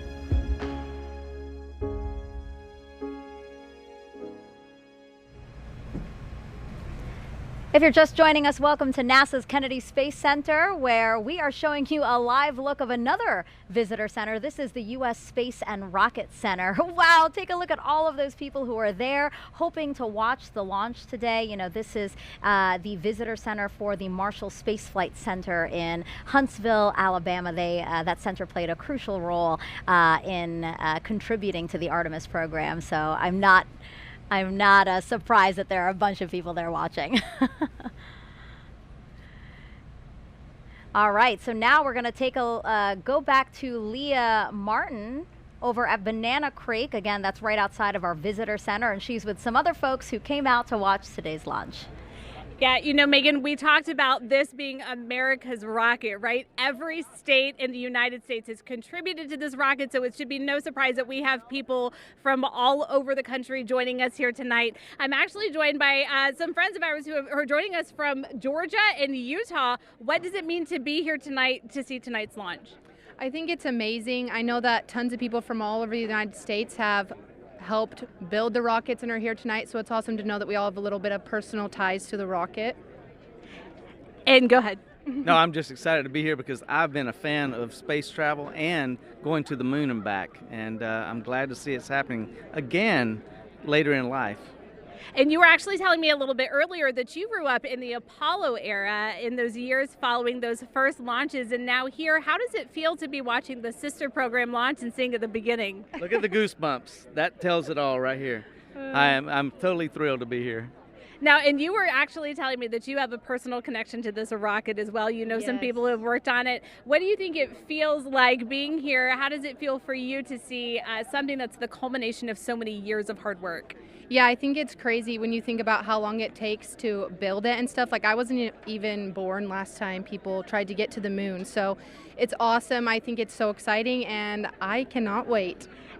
And we have a ton of people who are working tonight still on console. We just want to tell them words of encouragement. What more do you have to say? Oh, I hope it goes tonight.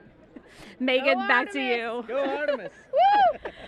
Go Artemis. Yes, I love that. And again, I just love these drone shots that we're showing of all the people who are here ready, hoping, anticipating launch today. So now let's head back over to Dan. So Dan is in the Apollo Saturn V Center, which is right next to this crowd that you're seeing here. He's inside there, and he's going to tell us more about SLS using an interactive state-of-the-art tool we're calling the Moon Board. That's right, Megan, and everybody, welcome back to the moon board. So just to recap, SLS out on the pad, on the mobile launcher. Daryl's been walking you through all of the tanking, all of the preparation. We had that hydrogen leak that was in the base of the mobile service structure here. That's been remedied. We haven't had any issue with those tail umbilicals that we were tracking so closely back in August and September. So everything looking really good with SLS. Just to recap, most powerful rocket we have ever built. It's propelled by 2 solid rocket boosters and 4 engines on this core stage. Now these solid rocket boosters are going to be firing for the first roughly 2 minutes of the flight, a little more than 2 minutes. And we call them solids because of the type of propellant in there. If you forgot it already, it's aluminum powder, ammonium perchlorate, and polybutadiene acrylonitrile. It's a binding agent that's inside. Solid propellants are extremely stable. They're very reliable. But once you ignite them, they're going to keep burning. You can't really throttle them up and down like you can with liquid-fueled engines. You can throttle just based off of the distribution. So you basically put more propellant in some areas and less in others as you're trying to really throttle the rocket down, which we do as we go through things like max Q, maximum dynamic pressure. And just a reminder, as these things are firing, they can steer, they can gimbal. The bottom part here, gimbal just means you can really direct, and they're providing 90% of the steering as SLS is making the flight uphill, and more than 75% of the thrust with those 2 firing at the same time.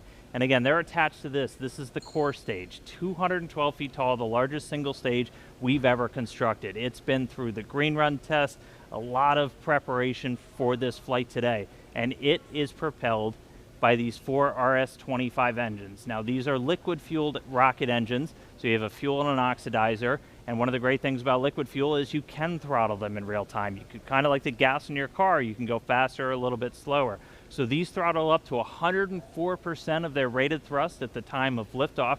We throttle them down as we go through max Q, so the maximum amount of pressure on SLS on the way uphill, and then throttle them back up until they've consumed all of their propellants. And they're consuming that propellant at more than 1,500 gallons a second. That is just an astronomical amount of fuel that's running through these engines to produce that thrust. Each of these up to 500,000 pounds each during their operation.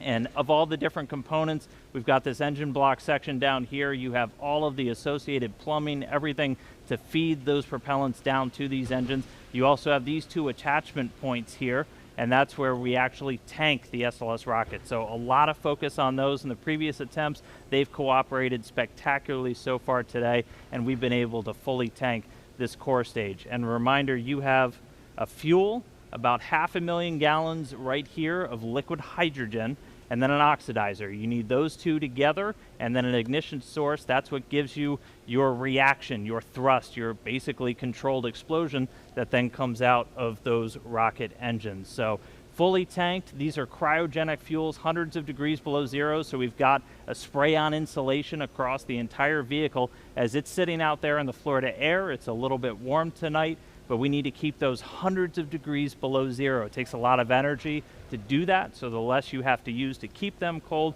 the better, which is why we have that insulation. So we're going to be seeing SLS take flight for the first time tonight as we clear all of those final issues. Again, this is going to be one heck of a show when this thing launches into the night sky. So with that, send it back over to you, Megan. If you're just joining us, welcome to NASA's Kennedy Space Center for live launch coverage of Artemis 1. I'm NASA's Megan Cruz, and this is NASA astronaut Kayla Barron. It's been great having you these past 2 hours. It's been so awesome to be here for this historic launch tonight. So right now we are awaiting a new T0. The launch team had to work through some issues, and they're doing a great job at working through those issues. So now we're just waiting to see a new T0, since we had been aiming for the top of the launch window, which opened does open at 1:04 a.m. Eastern Time. Now, today is a big deal. Apollo 17 in 1972 was the last time humans stepped foot on the moon. That the rocket you see right there behind us, illuminated in the darkness there, is the first step back towards getting us to the moon. Now, Artemis 1 is the first integrated flight test of NASA's deep space exploration systems. That's the ground systems here at Kennedy Space Center, the Space Launch System, or SLS rocket, and the Orion spacecraft. We will send an uncrewed Orion spacecraft farther beyond the moon than any of the Apollo missions before it. For Artemis 2, Orion will have astronauts on board as it orbits the moon. Then future Artemis missions will land the first woman and first person of color on the surface of the moon. So Kayla, why do we want to go back to the moon? The moon's a super interesting place to study. It can tell us a lot about the Earth, its own formation, but also more about our solar system. And we also want to return, this time in an international partnership, for a permanent presence on the lunar surface that'll teach us everything we need to know to travel onto Mars. Mm-hmm. And what about for you? I mean, you have the possibility of maybe being selected for those future missions, because the Artemis program can choose from any of you guys, any of the NASA astronauts. It's a crazy time to be a NASA astronaut, and even imagine that that could be real. I think we're all just honored to be a part of the team that's doing this. We're just a small representation of all of the amazing human beings around the world that it takes to do something as audacious as returning to the moon, learning what we need to go onto Mars. So we're just all excited to support the program in any way we can. But of course, a ride to the moon would be incredible. So yeah. I think we're all just dreaming about those moonwalks. Now, since Artemis 1 is setting the stage for those future crewed missions, is there anything in particular about this 26-day mission that you will be watching? Is it re-entry?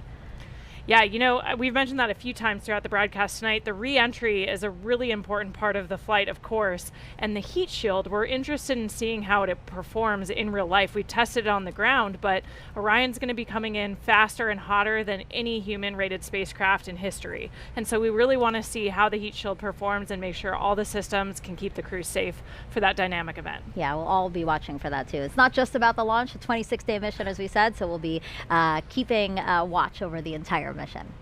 Our workforce now is very different from what it was during the Apollo era. When Apollo 11 launched, there was only one female engineer in the firing room. Today's launch of Artemis 1 is led by NASA's first ever female launch director. Take a look at how she and other women across NASA are shattering glass ceilings. When I was a little girl, I wanted to be an astronaut, a scientist, a doctor, a fighter pilot. When I was a little girl, I wanted to grow up to be strong and independent. When we were asked to draw a picture of what we wanted to be when we grew up, I drew an astronaut standing on the surface of the moon. All I thought about was when I was going to get to NASA. It's a huge honor to be NASA's first female launch director. To be the launch director for Artemis, NASA has so many wonderful women pioneers, so many heroes to me. Some of the most amazing women in my eyes are people like Katherine Johnson and the other women that you've seen in Hidden Figures. Sometimes it's difficult to believe that I'm on this side now, wearing this blue flight suit with all of the other astronauts, representing this iconic image that had so inspired and excited me my entire life. Being of South Asian heritage, Kalpana Chawla was just such a big thing for me growing up. I've always looked up to Sally Ride and Mae Jemison, who really laid the foundation to allow people like me to be in the position that I am now. All of these women were pushing those boundaries and breaking those glass ceilings. Now, of course, there are some fantastic women in leadership positions that inspire me every day. So much has changed since the Apollo program. During the Apollo 11 launch, we had one woman, one out of 400 engineers in the room. And I look at our team today, it's much more a reflection of the world that we live in.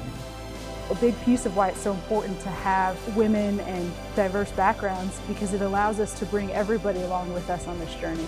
It doesn't really matter what you look like. If you've got the brains and you have the knowledge, we need you at the table. We are at such an exciting time in human spaceflight right now, and Artemis is such a huge part of that. We haven't been to the moon in many, many years. We have a lot of younger generation folks that have never seen that happen. We will understand so much more about the moon, about the Earth, about our solar system. We're going to stay. And to me, that's an amazing idea. The moon is going to be the blueprint for how we go to Mars and out into the solar system and maybe beyond. It is incredibly exciting to be part of this Artemis team. It still feels pretty surreal to think that I might one day walk on the moon. To see a woman and a person of color on the surface of the moon, to be able to say that space is for everyone and that we go to space to make life better here on Earth for everyone. I know that tears will be in my eyes.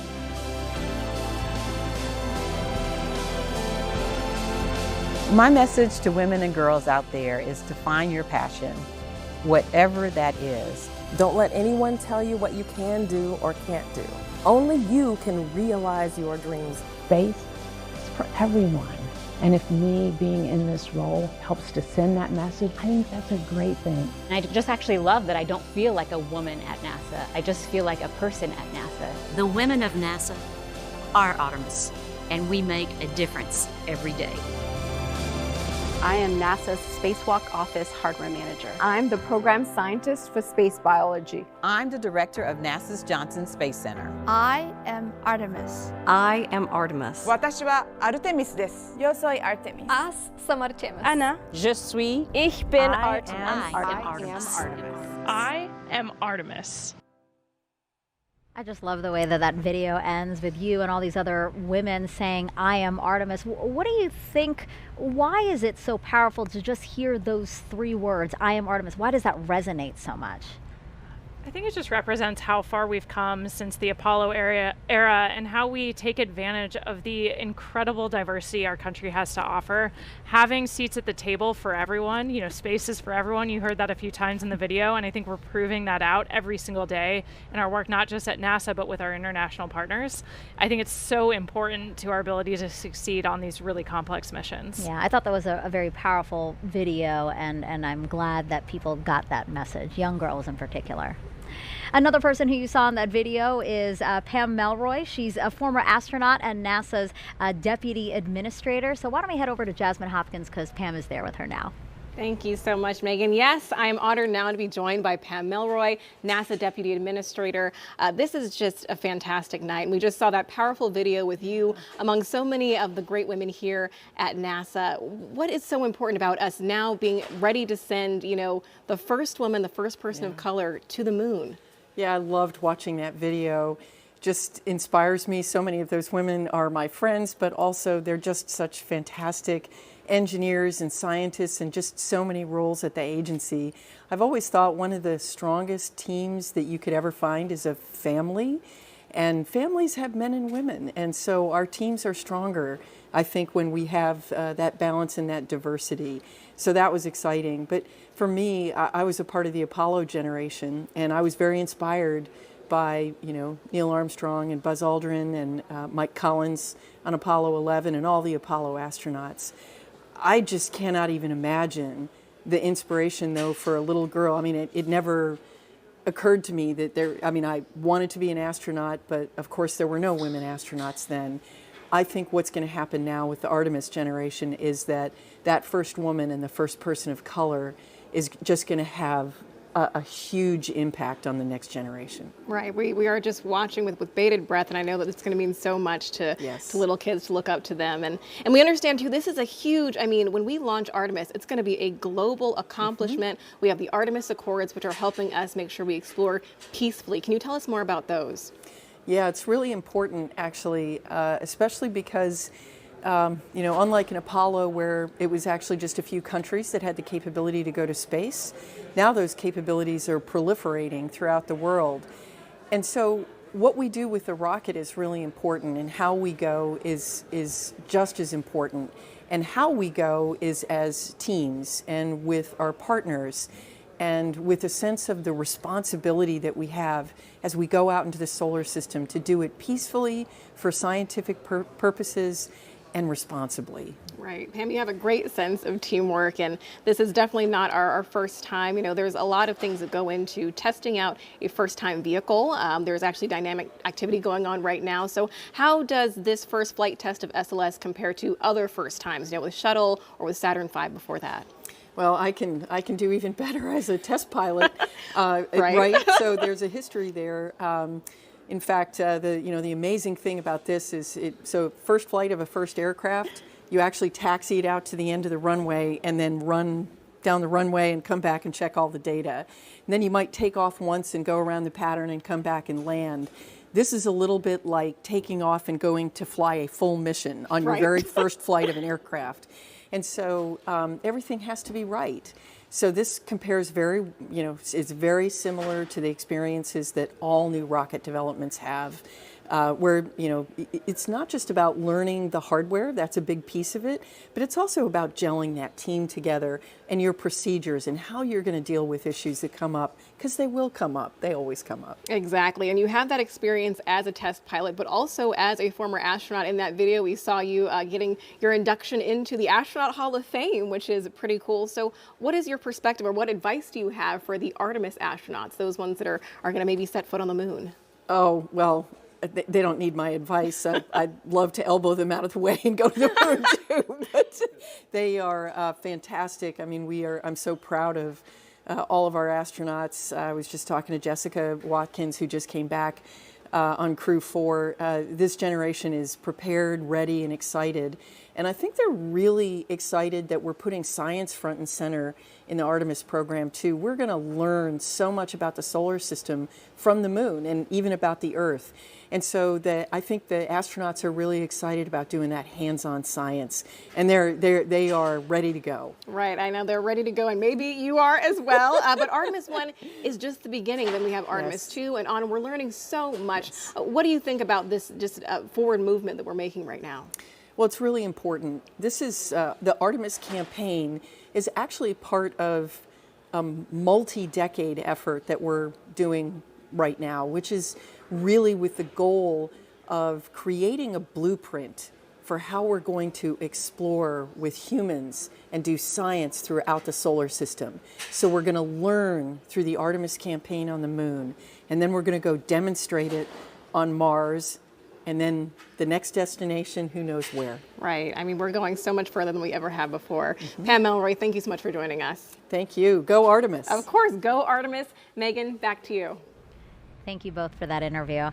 Now, teams over at NASA's Johnson Space Center are also monitoring today's launch attempt. So why don't we go back over there with Leah to tell us what's going on over there. Thanks, Megan. And you're right. Teams here in Mission Control Houston continue to monitor today's events. Again, they will really kick into action once we have liftoff, and they'll remain on console all the way through splashdown. But quickly, I have to show you something, a little show and tell. It makes me feel like the coolest kid in school. I've got a moon rock here. I hope you can get a good shot of it. It is from Apollo 15, 1971. And when it was brought back to Earth, it was part of a larger rock. In total, it was 21 pounds. This is, of course, a smaller section of that. But we're looking forward to the Artemis program and being able to go back to the moon so that we can continue to gather these kinds of samples, but this time at the lunar South Pole. We've never been there, and we've never brought samples back from that area, so we're really excited to see what might differ in those samples and the ones that we have here.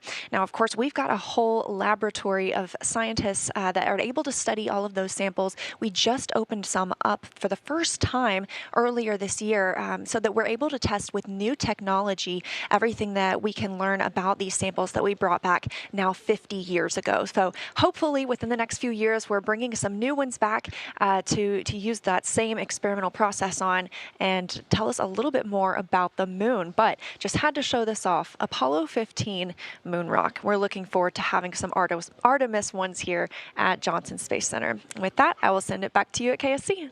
You were a cool kid before you even had the moon rock, so. But now you're even a cooler kid. Now, the name Artemis was chosen because in Greek mythology, she's the twin sister of Apollo. NASA's Leah Martin is over at the nearby Kennedy Space Center Visitor Complex, where thousands have gathered to watch today's launch attempt. Hi, Megan. I'm actually joined here tonight by a very special group of guests here from Stennis visiting Kennedy Space Center. Why don't you tell me, Ryan, what it is that ties you to tonight's launch? So we were lucky and privileged enough to be able to test the core stage of the SLS rocket that's going to launch today. We got to green run, which is a full duration hot fire. It's a very historic time for us at Stennis. It was so exciting to be a part of. It was 7 years of hard work by a lot of really great people. And Jack, sorry about just so excited to be here to see it. And Jack, you were actually telling me that you know firsthand, how much work has gone into tonight's launch. What does it feel like to be here tonight, seeing the rocket fully integrated on the pad, ready to go? Man, I'm just incredibly grateful to be a part of this history and just really excited to see this thing launch. And Barry, you were telling me that you know also firsthand, the adversity that these teams have overcome to be here tonight. Do you have a word of encouragement, anything that you'd like to say to the teams all across the United States right now, both at Kennedy and at JSC, who are just sitting in these seats ready to get the rocket launched tonight? Sure. Persevere. I mean, it's hard work, but it's so well worth it. We spent many hours doing the testing and trying to get ready for this moment, and I think we've forwarded that information to those guys, and we also give them the encouragement to continue on, so we know they can do it.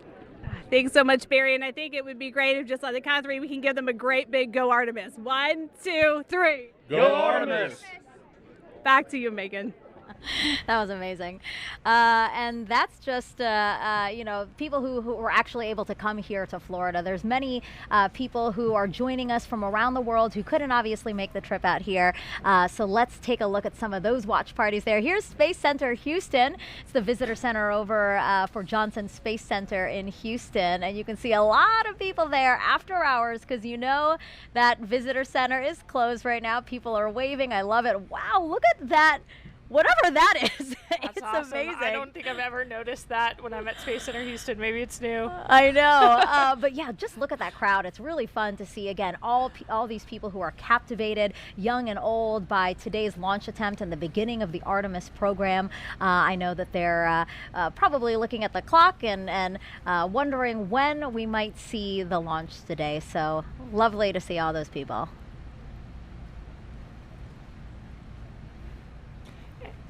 And there's the Space and Rocket Center, where we have a ton of people waving their flags, cheering us on tonight for this incredible launch this evening. I love that. They totally look like cheerleaders, and they're embracing it. I love it. And yeah, this is the U.S. Space and Rocket Center. This is the visitor center over in Huntsville, Alabama. As I've said before, Marshall Space Flight Center there is super instrumental in what the Artemis program is doing. They contributed a lot to the mission, so it's nice to see everyone there. And then here is Airbus in Bremen, Germany. Germany. So Airbus is the main contractor for the European Space Agency, and together the company and ESA, they provided the European Service Module, which is an important part of the Orion spacecraft. So we have quite a bit of people there. A more reasonable time over there in Germany. It is 7 a.m. So I'm going to say Guten Morgen to them. Did I say it right? Guten Morgen to them over there in Bremen, Germany. Again, the Airbus company. All right, so let's get another check on the launch team with our Daryl Nail, who's inside there and has an update for us. Yeah, that's right, Megan. So we are clearly in a delay now. The NASA test director, who's basically flying the ship for the launch countdown tonight, has said that we are extending the hold that we were currently in at T-minus 10 minutes and counting. And so that puts us off the 1:04 a.m. Eastern Time launch. We're now slipping indefinitely into the hold.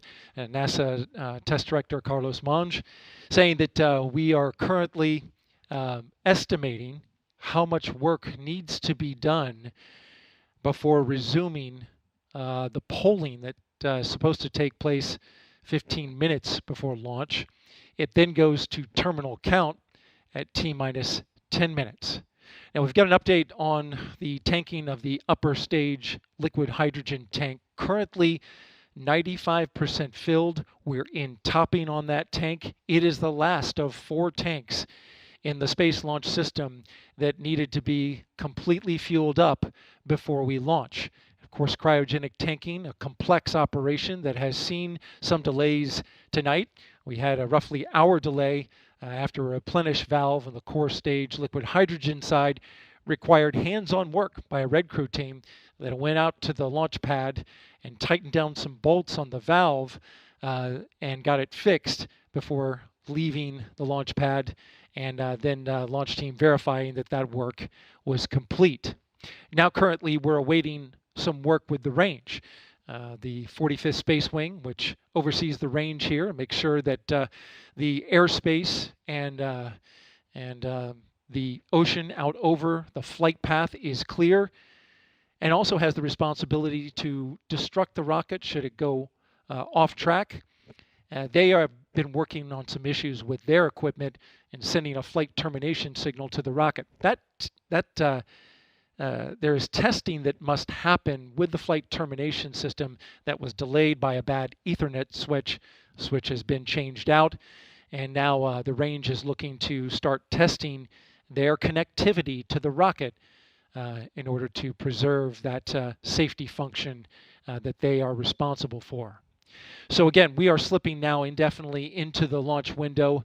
We're awaiting the launch team to evaluate just how much time is required to complete the work to get this rocket ready to launch. And of course, when we have a new T0 for you, we'll report that out right away. Megan, back to you. Daryl, thank you so much. As NASA prepares to explore the moon, here's a look at the spacesuits and tools that will help us to do that.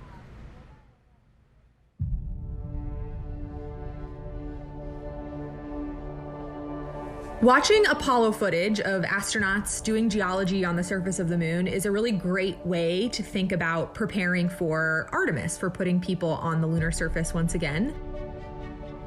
We learn a lot in how they did science operations on the moon and what it's like to work on the moon. You see them doing geology. You see them taking rock samples, putting in a drive tube to take a core sample. You see them bouncing along the surface of the moon on the lunar rover that they used in Apollo 15 through 17. So it's a great way to help drive technology development for the next generation of spacesuits and geology sampling tools. There's these facilities that help us train like we are on the lunar surface. You know, these 1.6G offload systems or putting people in the aquatic environment are great ways to train the mobility part, right? Like, what can you do and how different does it feel to be in 1.6G and do these tasks? We've been training astronauts in geology and geoscience for decades now. The Apollo astronauts had literally hundreds of hours of training in geology before they flew to the moon. It's often said that the Apollo astronauts had the equivalent of a master's degree in geology by the time they flew to the moon. In the intervening decades since Apollo, we've been training astronauts who fly to the International Space Station because when they're on the ISS, they spend time observing the Earth, looking out the window, taking pictures of what they see on the Earth's surface. Now that we're looking at putting astronauts on the surface of the moon, we also take them into the field. We take them to field sites here on Earth that resemble field sites that we expect them to see on the moon. That's the reason why we take them out into places that are unique, like volcanic landscapes or places that are analogous to the lunar surface, to train them on the scale and fidelity of science that you just can't recreate in these facilities. And so by combining this classroom and field training, we're able to prep them for fundamentals of geology, the major driving lunar science questions that we have that we hope to address with the Artemis program, and teaching them how to do field work in relevant analog environments. For just science aspects of developing new spacesuits, can it get you to where you need to go? And then once you get there, can you do the cool science that you need to do? And so that's, can you move effectively and efficiently in the suit to be able to collect the samples or use the tools or the instruments? For the visibility, it's like, can you make the necessary observations that you need to? Or does the suit have the lights on it that it needs to illuminate the surface and make the observations you need to? The lunar South Pole holds tremendous resources that are going to allow us to continue to explore. This is a place that we've never been before. There's so much to be learned from getting boots on the ground and exploring a unique place that challenges us as humans and also helps us develop technologies that make our everyday life that much better. We think there might be volatiles present at the South Pole. By using these volatiles, we'll be able to do things like create drinking water, create rocket fuel to launch astronauts back to Earth. And so by harnessing the power of the land, we'll be able to help astronauts establish that long-term sustainable presence.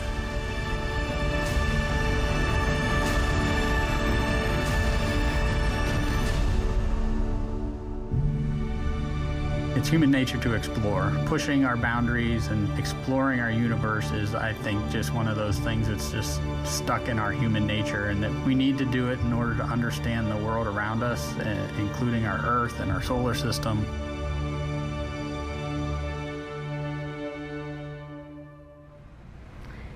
We just heard there how curiosity is just a part of us. So, with that in mind, why don't we do some social questions? Because some people are very curious to hear what you have to say about their questions. So why don't we pull up the first question here? What are your thoughts on the responsibilities that come with going to space? Obviously a question for you. I am not going to space. Yeah, the opportunity to travel to space comes with a lot of responsibility. I think for all of us, it's a huge honor to be a part of these teams, and the work we're doing is so critical in supporting scientific discovery on the ground. So on the International Space Station, we're a national laboratory. Our crew executed over 350 different scientific experiments during our 6-month mission. And so when you think about that, it's years of work to get one of these payloads or an experiment on the space station. Yes. And sometimes that's someone's life's work you're holding in your hands and executing. And so being prepared for those moments is really important, and understanding how to bring the team from the ground into solving complex problems. We take that really, really seriously. And of course, we want to share what that experience is like. Only a few people have been able to go to space. And as we commercialize space, as low Earth orbit becomes more accessible, that'll change. But still, it's only available to some of us. So we really want to share what that's like and the perspective we gain from our time up there. It's really great to see and hear that you guys acknowledge that, right? Like that this experiment that you're holding, that you're working on for 6 months, somebody has been working on literally for years. I mean, I've talked to some scientists and they're saying, oh, this has been my life's work, 20 years of my life's work. So yeah, that was a really good question. I like that question a lot. Okay, we have another one from social media here. Astro Kayla, have you considered what you might say if you had the opportunity to be the first female to set foot on the moon's surface?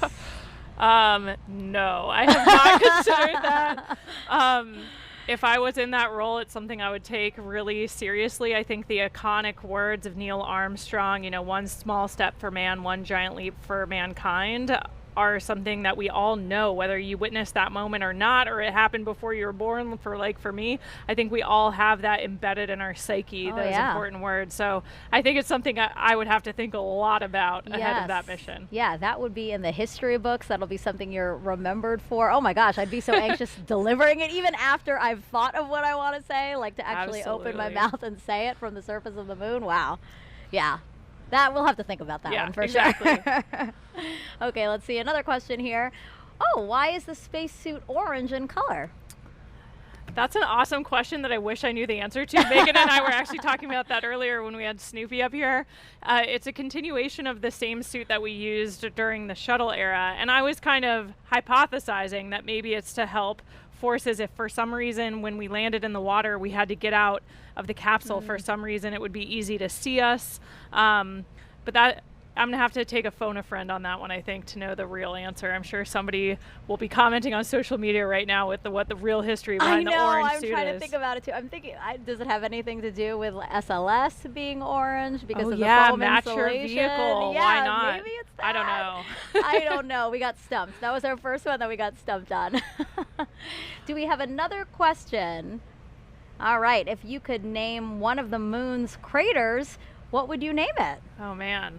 What would you name it, Megan? I don't know. That's a big decision. I thought you might say the name of your zero-G graph. Oh, FOW? Yeah, maybe. I don't know. That's a pretty big responsibility, I think, to name these geological features. And a lot of the craters on the moon already have names. So I'm sure there's some that maybe they haven't named, they're too small, or we haven't explored them yet. But a lot of them already do have names. Like we're going to be exploring the edge of Shackleton Crater as part of Artemis mission. So a lot of them are already named and mapped. Yeah. Thanks for throwing it back on me. I was like, I don't know. Do you think our parents or husband or fiance are now upset that we didn't say them? I don't know. I mean, I don't think so. I think they understand. These are big decisions. This is. All right, last question here, for this segment at least. What will Orion do when it gets to the moon? So for this mission, Artemis 1, it's actually going to orbit the moon and then go into a distant retrograde orbit. And so it'll get really close as 62 miles, and then go way past the moon. And way deeper into space than we've ever been before. So yeah, the Orion vehicle will be checking out all of its systems. We're going to be analyzing that data from the ground, and then we're going to see that it can survive re-entry and a successful splashdown off the coast of San Diego. Yeah, that was a good question too. Okay, well again, just keep those questions coming. You know, we are entering into this launch window, and we do have time, so we'd love to hear from you, and we'd love to try at least to answer most of your questions. So you've been hearing throughout the broadcast all the different science that returning to the moon will enable us to do. So there's actually something called the Prime 1 mining experiment, and that's going to robotically look for ice and other resources below the lunar surface. NASA's first Polar Resources Ice Mining Experiment, also known as Prime 1, will robotically look for ice and other resources below the lunar surface. Thanks to data from spacecraft orbiting the moon, scientists believe that the polar regions contain water ice in the form of ice just below the surface. With the right technologies, that ice is a game-changing resource that can be mined and used to produce propellant and breathable oxygen for future explorers. Under NASA's Commercial Lunar Payload Services Initiative, the agency selected intuitive machines to fly and land Prime 1 on the moon's south pole. Prime 1 will land near the Shackleton Crater to drill into the lunar soil in an area that could contain water ice. Prime 1 is made up of two instruments: Trident, the regolith and ice drill for exploring new terrain, and M-SOLO, the mass spectrometer observing lunar operations. Trident will drill up to 3 feet into the lunar surface, extract lunar soil, and bring it up to the surface. Trident drills to its maximum depth in multiple phases, stopping at different increments. As it reaches each desired depth, it will pause and retract the drill string to deposit lunar soil on the surface for analysis. This is where M-SOLO comes in. M-SOLO is a commercial off-the-shelf mass spectrometer modified for spaceflight.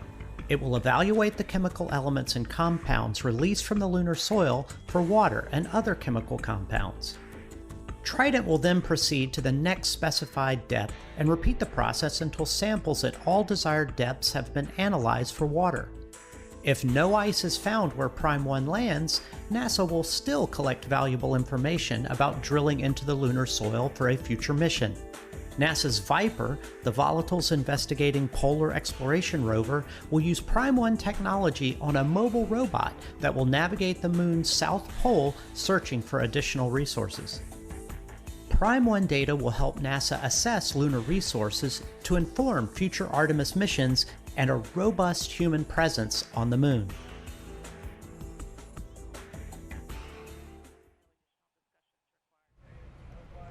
So we are still awaiting a new T0 for today's launch attempt, but for more on what to expect when we launch for this first day, let's go to NASA's Dan Hewitt. He's inside our Apollo Saturn V Center at the KSC Visitor Complex.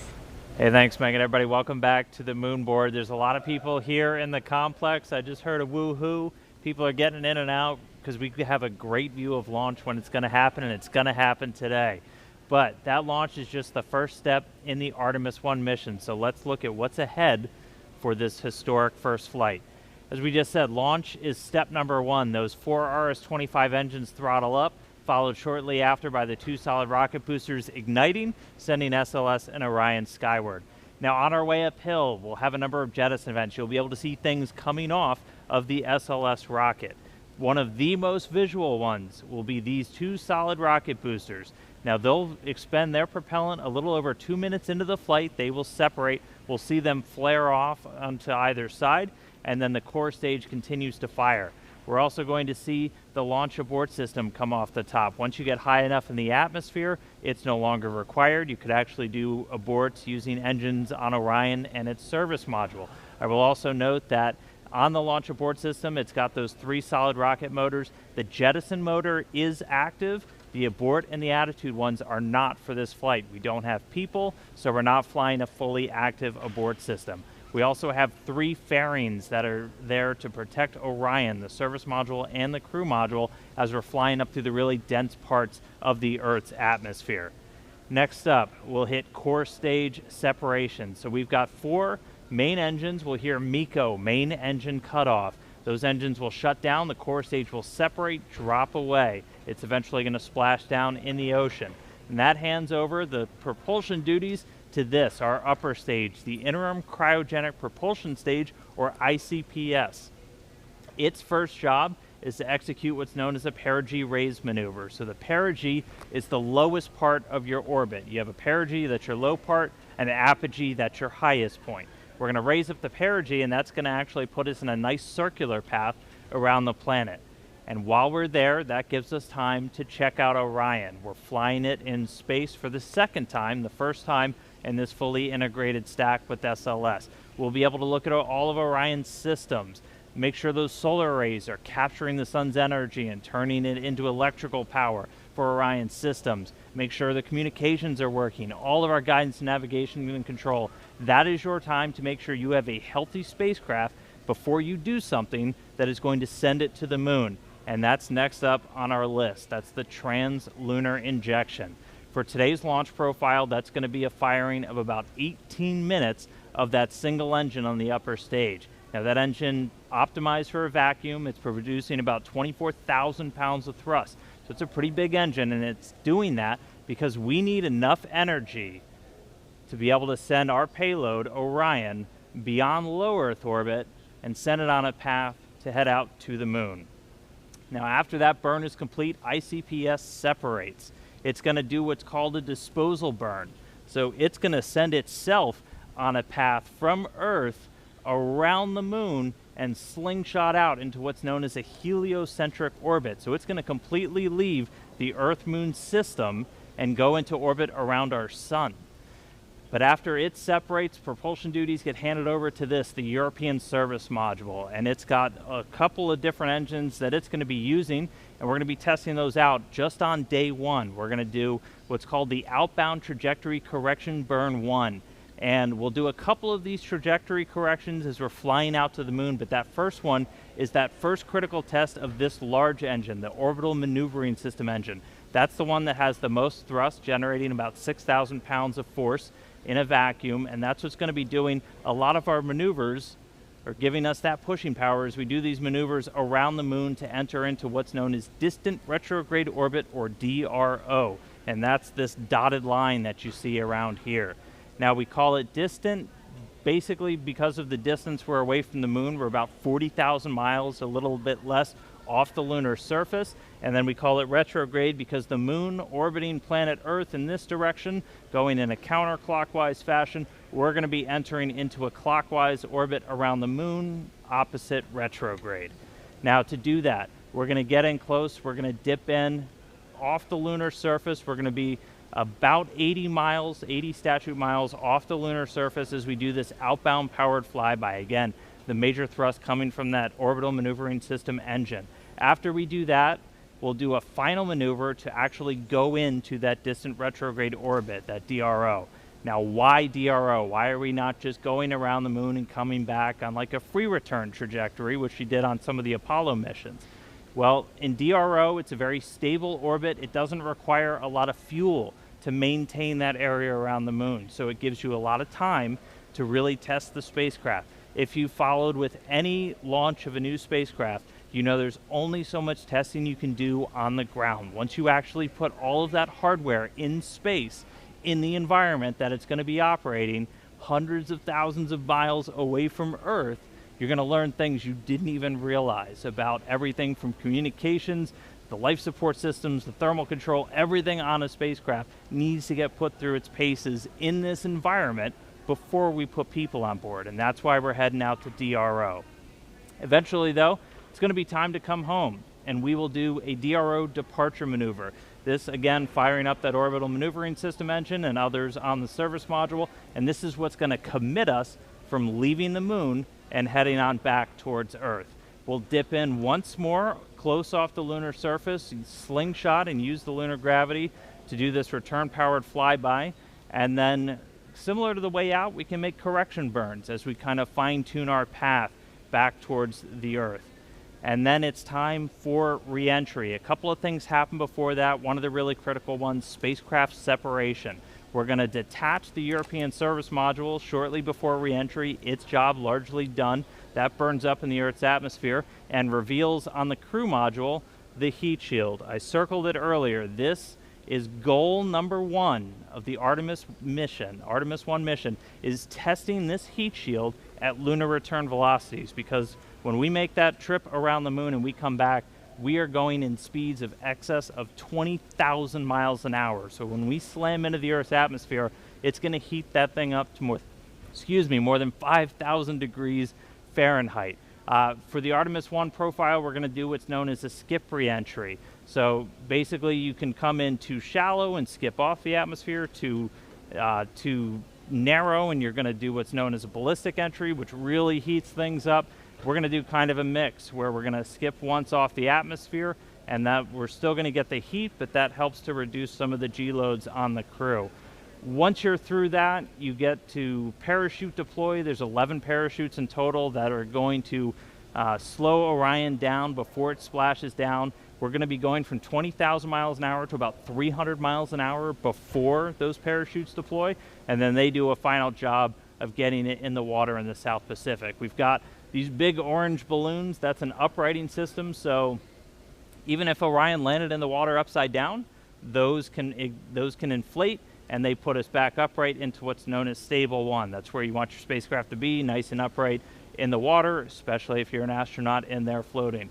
Now, we also have a large U.S. Navy ship with a big bay that's going to basically come up and swallow Orion into its deck, and you've got a couple of other assets in the area to help recover hardware, the forward bay cover, parachutes, things like that. But that's scheduled to happen 26 days after a launch today. So that's 26 days from liftoff here in Florida around the moon to a splashdown in the Pacific, and that will be the first mission in the Artemis program, the farthest we've ever sent a human-rated spacecraft in history, and just the first step before we put people on board. So That's a look at everything still to come. We're counting down to that launch. I'll send it back over to Megan and the team at the host desk, guys. A very comprehensive look at that. Thank you so much, Dan. If you're just joining us, welcome to Kennedy Space Center and our live coverage of Artemis 1, an uncrewed flight test that will return us to the moon in nearly 50 years. But you know, some might ask, why the moon? Well, here's why. We are going. The history of this agency is marked with broken barriers, once viewed as impossible, with science fiction turned reality, with innovations that have spun industries all their own, and with demonstrations of peace for all humankind. We soar in the skies of our home planet. We maintain a human presence just outside of gravity, and we touch points all across the solar system and beyond. We're going back to the moon, and this is why. The moon is a treasure trove of science. It holds opportunities for us to make discoveries about our home planet, about our sun, and about our solar system. The wealth of knowledge to be gleaned from the moon will inspire a new generation of thought and action. Without fail, every major program and mission NASA has invested in has led to technologies and capabilities that have shaped our culture. The breakthroughs of the Artemis era will define our generation and the generations to follow. The tens of thousands of jobs associated with propelling us to the moon today are just the beginning of a lunar economy that will see hundreds of thousands of new jobs develop around the world. This is not an ambition of one entity or one country. The exploration of the moon is a shared effort, woven together by a desire for the greater good. Why the moon? Because the missions of tomorrow will be sparked by the accomplishments of the Artemis generation today. Because the ambition to go has already begun. And because Mars is calling. We need to learn what it takes to establish a community on another cosmic shore. So let's camp close before pushing out. And so, we go to the moon now, not as a series of isolated missions, but to build a community on and around the moon capable of proving how to live on other worlds.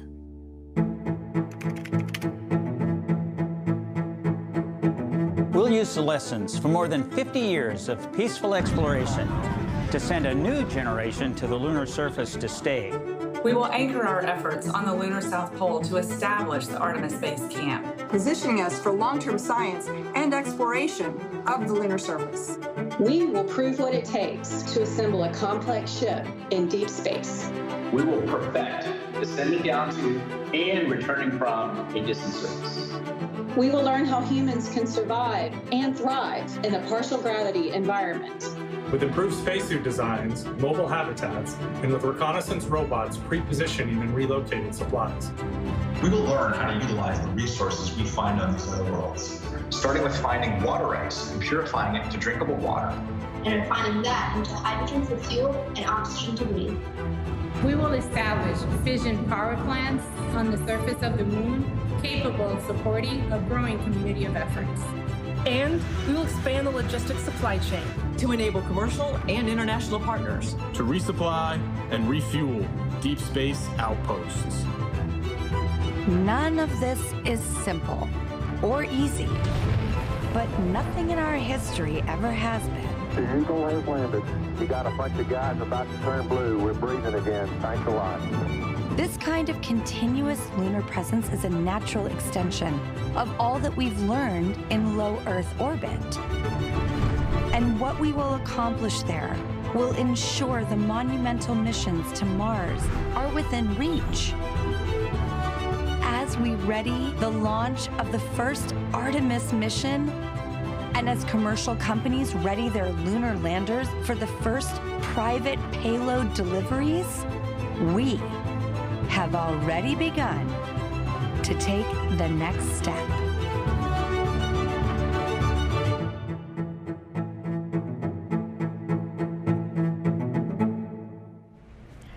Throughout this launch broadcast, our NASA's Leah Martin has been introducing us to people over at the Kennedy Space Center Visitor Complex who have come out for hopefully the maiden voyage of Artemis 1.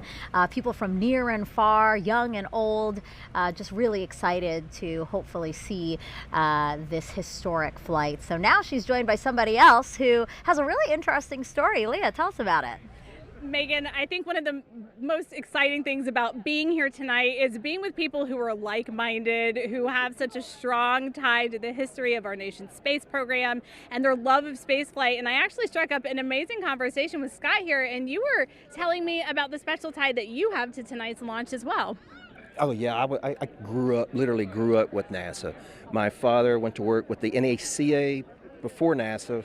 Went to work for Dr. von Braun, followed him over to Marshall Space Flight Center, and became, when it became NASA, he worked on the Jupiter C, Redstone, Saturn 1, Saturn 5, and then because of that, he brought me here to see Apollo 11 launch. So that was my first launch. I was 5 years old. I loved it. Still remember the sound. That's about all. And then years later, through my flying career, I was able to bring my sons back with my friends that flew the shuttle, and they saw 5 launches and 4 landings.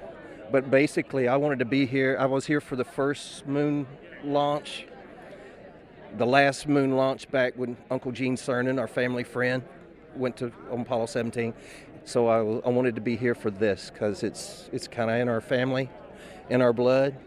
And hopefully I'll be around for the next one when we go and land again. So that's incredible. So you have NASA actually in your DNA, grew up with the program. Yeah. I knew most of the German scientists. The kids sat in our lap, Dr. Ernst Stirlinger, and my father flew with von Braun because he was a general aviation pilot as well.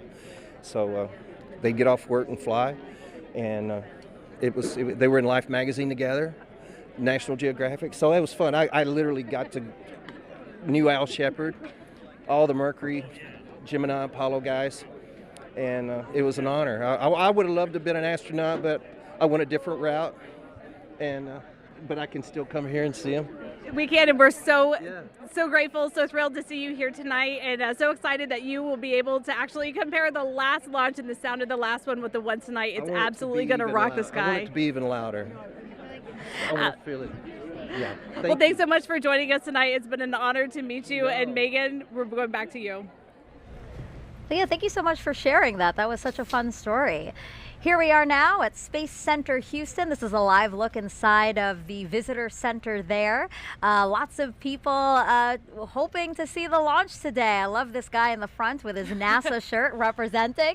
And again, just seeing children and young and old, just all these people who feel captivated and are excited about our next giant leap into deep space. So glad to have them here. Oh my gosh, I love this. Yeah, the team in Marshall and Huntsville there is always ready for their shot, waving their flags. They're super pumped. That's the home to the SLS program office, so they have a dog in the fight tonight, seeing Artemis launch for the first time. Is that an inflatable astronaut in the center? Do you see that? I think somebody is dressed up as an astronaut. Look at that. Yeah, they're representing. Ready to go. I love this. Yeah, I'm so glad that they're there. Again, these visitor centers are closed to the public, but the people there decided to hold a watch party. Oh, and look, that's our exciting friends in to see. Germany are ready for us this time. I know, they clapping. anticipated the delay. They look pumped and ready to go. So these are employees of Airbus. Airbus is the main contractor for the European Space Agency, and together they provided the European service module for the Orion spacecraft. So really, we should be applauding them. They shouldn't be applauding. Thank you so much, guys, for your contribution to the program, and can't wait to see Orion and SLS launch. Okay, so now let's head back over to Daryl Nail over with the launch team so we can hear any updates about a new T0. Yeah, Megan, thank you. And a clearer picture is starting to emerge as the launch team now reports out that they only have a few minutes left of work to do before they're ready to pick up polling. And we're also hearing that some of that polling, which kicks off with the mission management team, is also now just about 3.5 minutes away. Now, we are currently still in that hold. But the launch team, NASA's test director, is continuing to move the team forward. We've wrapped up work on the upper stage and the lower stage. You're looking now live inside firing room 1, where launch director Charlie Blackwell Thompson is overseeing her launch team. We've had a number of delays that have put us off the T0, but we are starting to track to a T0 close to around a quarter till, top of the hour. But we do need to have some polling that takes place. I'm pausing now because I'm listening in to the teams as they communicate.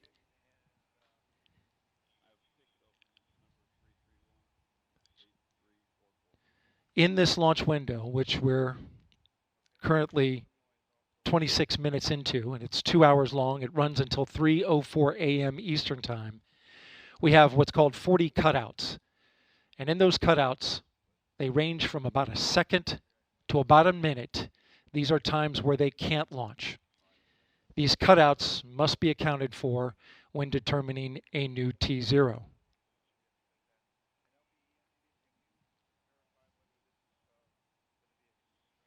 The upper stage of the rocket, which was the last to get ready and configured, just recently the team cycled the liquid hydrogen valves, which is required, and they are currently working on the LO2 valves, liquid oxygen valves in the upper stage. That work is almost done.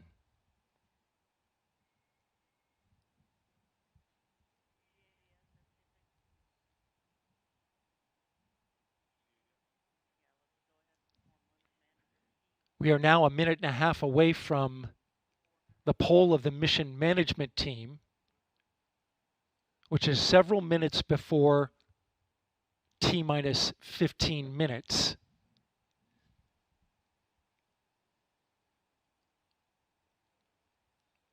When that poll starts, we'll get a clearer picture of our T0.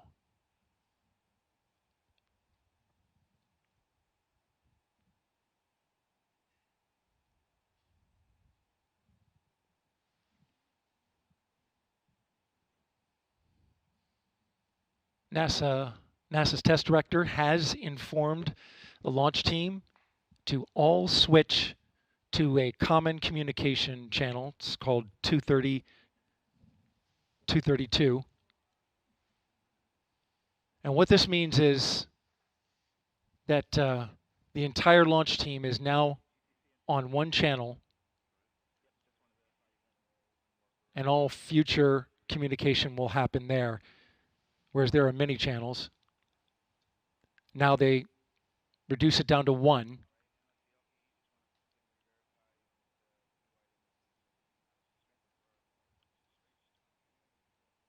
Just heard from NASA test director Carlos Monge. I'm sorry, Jeff Spaulding. Jeff Spaulding's on. They swapped out. There are currently no constraints to launch. Great news. Again, no constraints to launch. And they're getting ready to pick up with a poll to determine readiness for launch.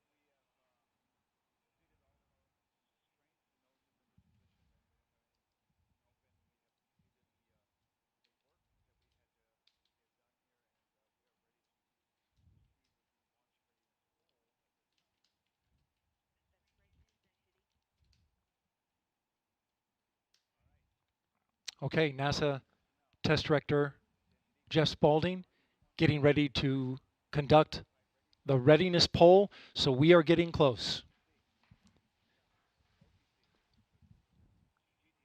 We're going to pull up the audio now so that you can listen in. LPs go. And rock. Rockets go. All right, copy all. And Launch Director NTD, our launch team is ready to proceed at this time. I copy all NTD. At this time, I will proceed with my poll. And attention on 232, this is the Launch Director performing the final poll for launch. Verify no constraints and go for launch. EGS Program Chief Engineer. EGS Program Chief Engineer verifies that the EGS, SLS, and Orion Program Chief Engineers have no constraints and are go for launch. Copy, Greg. Thank you. EGS Chief Safety Officer. The EGS CSO verifies the SLS, Orion, and EGS CSOs have no constraints and are go for launch. Copy, John. Thank you. Range weather. Weather has no constraints and weather is go for launch. Copy, LWO. And mission manager.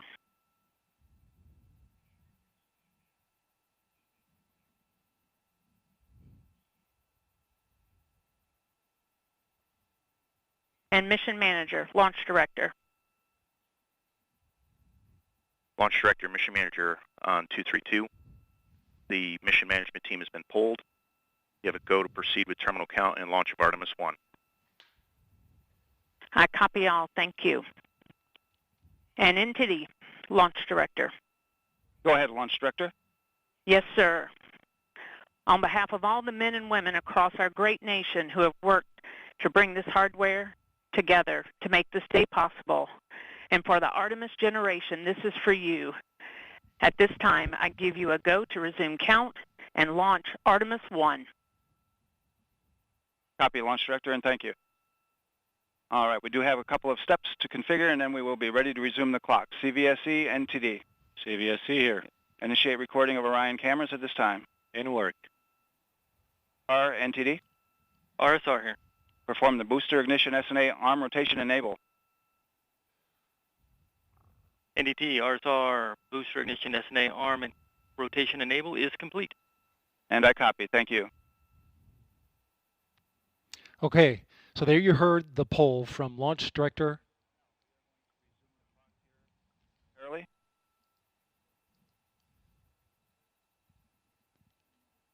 Getting ready to get that new T0 time.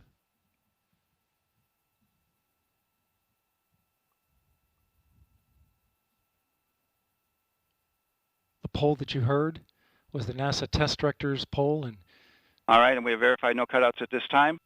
And all personnel, we are going to resume the clock. GLS, you can resume the clock on your mark. GLS copies. Countdown clock will resume on my mark. 3, 2, 1, mark. GLS mainline has been initiated. Okay. T-minus 10 minutes and counting. We are T-minus 10 minutes away from liftoff of Artemis 1. As you can see, the clock is now moving. Let's put that up. T-minus 9 minutes and 47 seconds. The L-minus 15 poll complete. Show 06:47:44 is the new liftoff time. Affirm. Okay.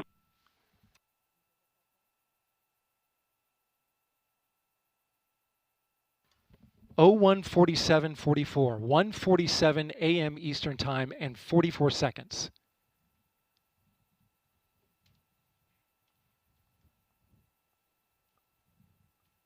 We went straight into terminal count.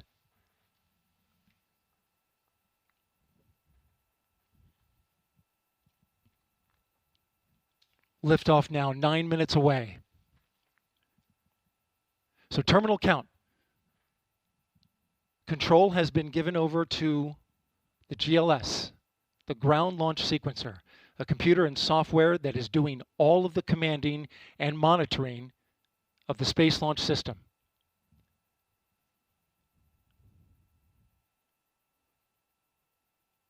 We'll hear call-outs from the GLS operator, Alex Pandalos.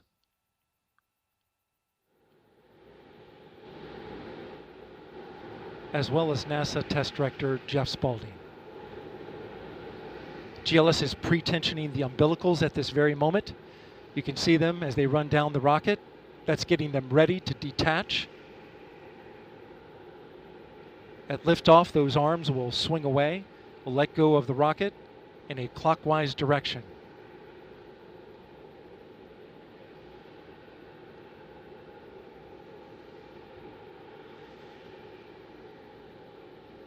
T-minus 8 minutes and counting. The GLS is performing up to 100 commands per second, including configuring ground systems for power transfer to the rocket. GLS is turning on cameras, recording video inside and outside the crew module to collect data for engineers. Purging the aft skirt booster with high flow nitrogen. Clear out any hydrogen gas that may be there.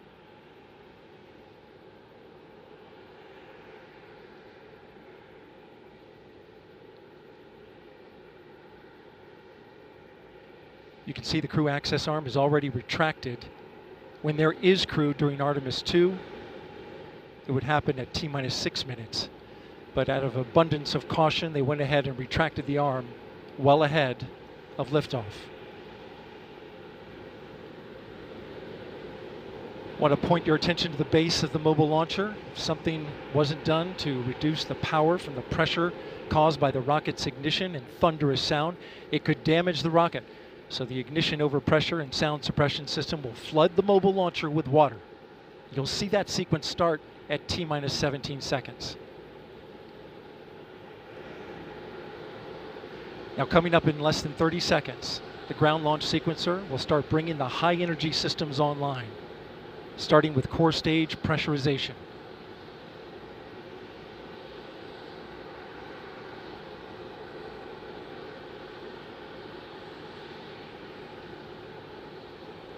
Firing room 1 is completely silent as they listen for the next call. GLS is go for core stage tank pressurization. The core stage tank is now pressurizing to flight levels. The replenish valve to the liquid hydrogen tank now closing. The liquid oxygen tank will come a little later. Now we're arming the Orion ascent pyros and transfer to internal power.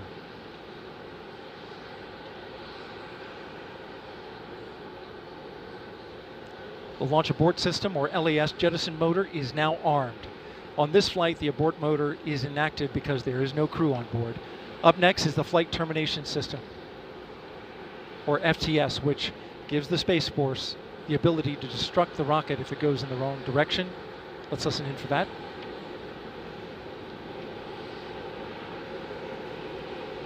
GLS is go for FTS arm. The flight termination system is now armed. Coming up at 4 minutes and 40 seconds, a big moment.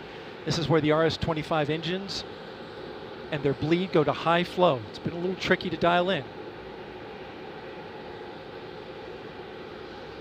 GLS is go for LH2 high flow bleed check.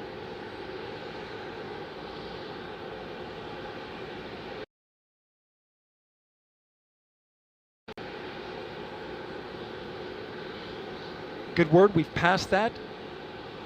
The cryo team got the LH2 engine bleed pressure loop dialed in. They are now at the right temperature for launch. Countdown continues. T-minus 4 minutes, 15 seconds. Up next, GLS fires up the KPUs. Those are high-speed turbines which provide pressure to hydraulic pumps that steer the RS-25s. Stands for Core Stage Auxiliary Power Unit Start. GLS is go for core stage APU start.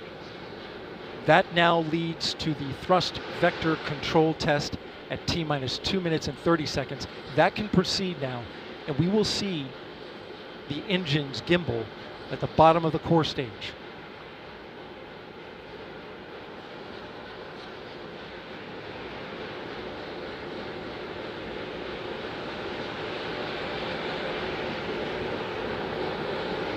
At T-minus 3 minutes and 10 seconds, you will hear the go for purge sequence 4.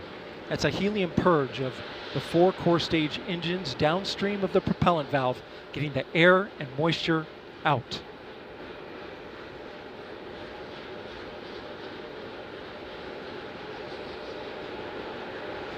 GLS is go for purge sequence 4. And in just a few seconds, GLS will close the core stage LOX vent, liquid oxygen. The white vapor cloud caused from the super cold gaseous oxygen condensing the water in the atmosphere will disappear. You see it coming out there now. And there it goes, it's closed. LOX vent closed, pressure rising in the core stage LOX tank to flight levels. Coming up in 15 seconds, look for that thrust vector control actuator test. Engines will gimbal.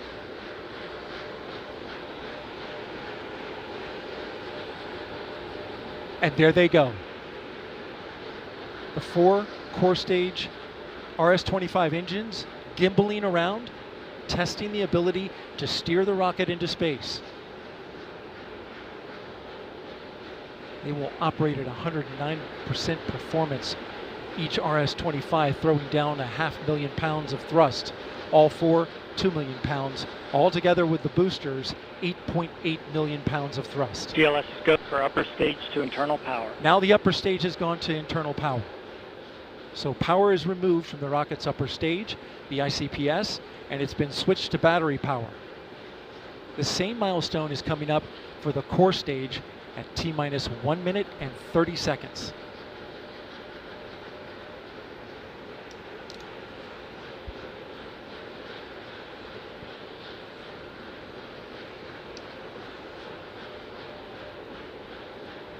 GLS is go for core stage to internal power. The rocket's core stage, which houses the 3 flight computers, is now on battery power. So there is no more hold time available because there's no more margin on the batteries. So if we have a hold, we'd have to recycle back to T-minus 10 minutes and recharge those batteries. The count continues. A note now, shortly after liftoff. 1 minute. Shortly after liftoff, Mission Control Houston will take control of the rocket, and my colleague, Leah Cheshire, will take over commentary. T-minus 50 seconds and counting. Coming up at T-minus 33 seconds, the GLS will hand off control to the ALS. This is the autonomous launch sequencer. On board the rocket, it will take over command and control of the rocket. But the ALS will check, make sure there's no holds coming from the ground up until T-minus 2 seconds. GLS is go for ALS. And we are go for ALS. The Space Launch System is now counting down to liftoff of Orion on its maiden voyage to the moon. Launch team can no longer recycle the count. Sound suppressor water now flowing under the ML. And here we go. 10. Hydrogen burn-off igniters initiated. 7, 6, 5. Core stage engine start. 3, 2, 1. Boosters in ignition. And liftoff of Artemis 1. We rise together back to the moon and beyond.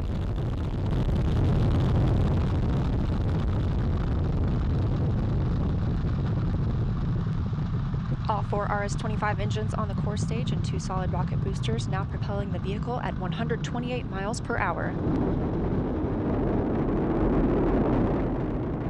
Hearing good control on the roll from teams in Mission Control Houston. All good calls so far. Now 30 seconds into the flight of Artemis 1. First milestone will be for the vehicle to pass through max Q at about 1 minute and 9 seconds into launch.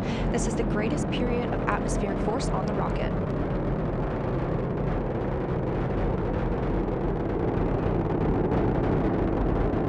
SLS now traveling 607 miles per hour.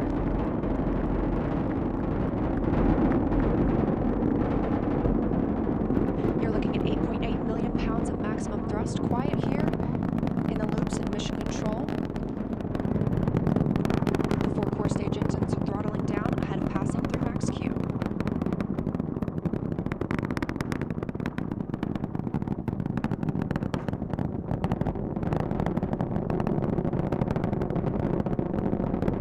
Now 1 minute, 21 seconds into the flight, traveling at 1,420 miles per hour. 4 core stage engines are back at maximum thrust. The next major milestone will be for the solid rocket boosters to cut off and jettison at about 2 minutes and 11 seconds into the flight, so about 30 seconds from now. Again, quiet here in Mission Control Houston as teams continue monitoring the flight of Artemis 1. We're now 16 miles downrange from the launch pad at Kennedy Space Center, traveling over 2,800 miles per hour.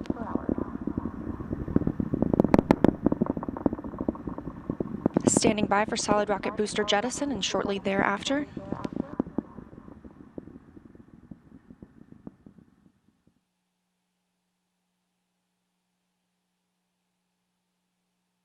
Confirmation that the solid rocket boosters have separated, these 177-foot boosters.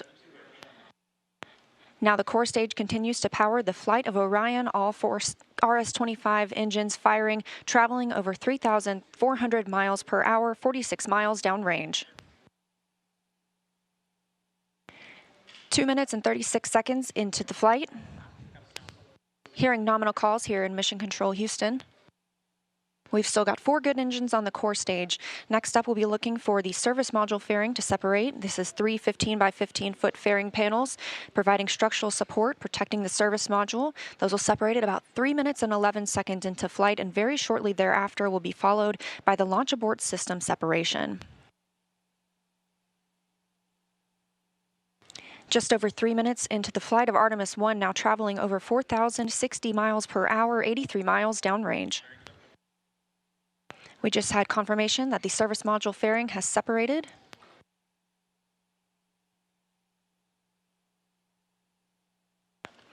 And that the launch abort system pyros have fired, separating those from Orion as well.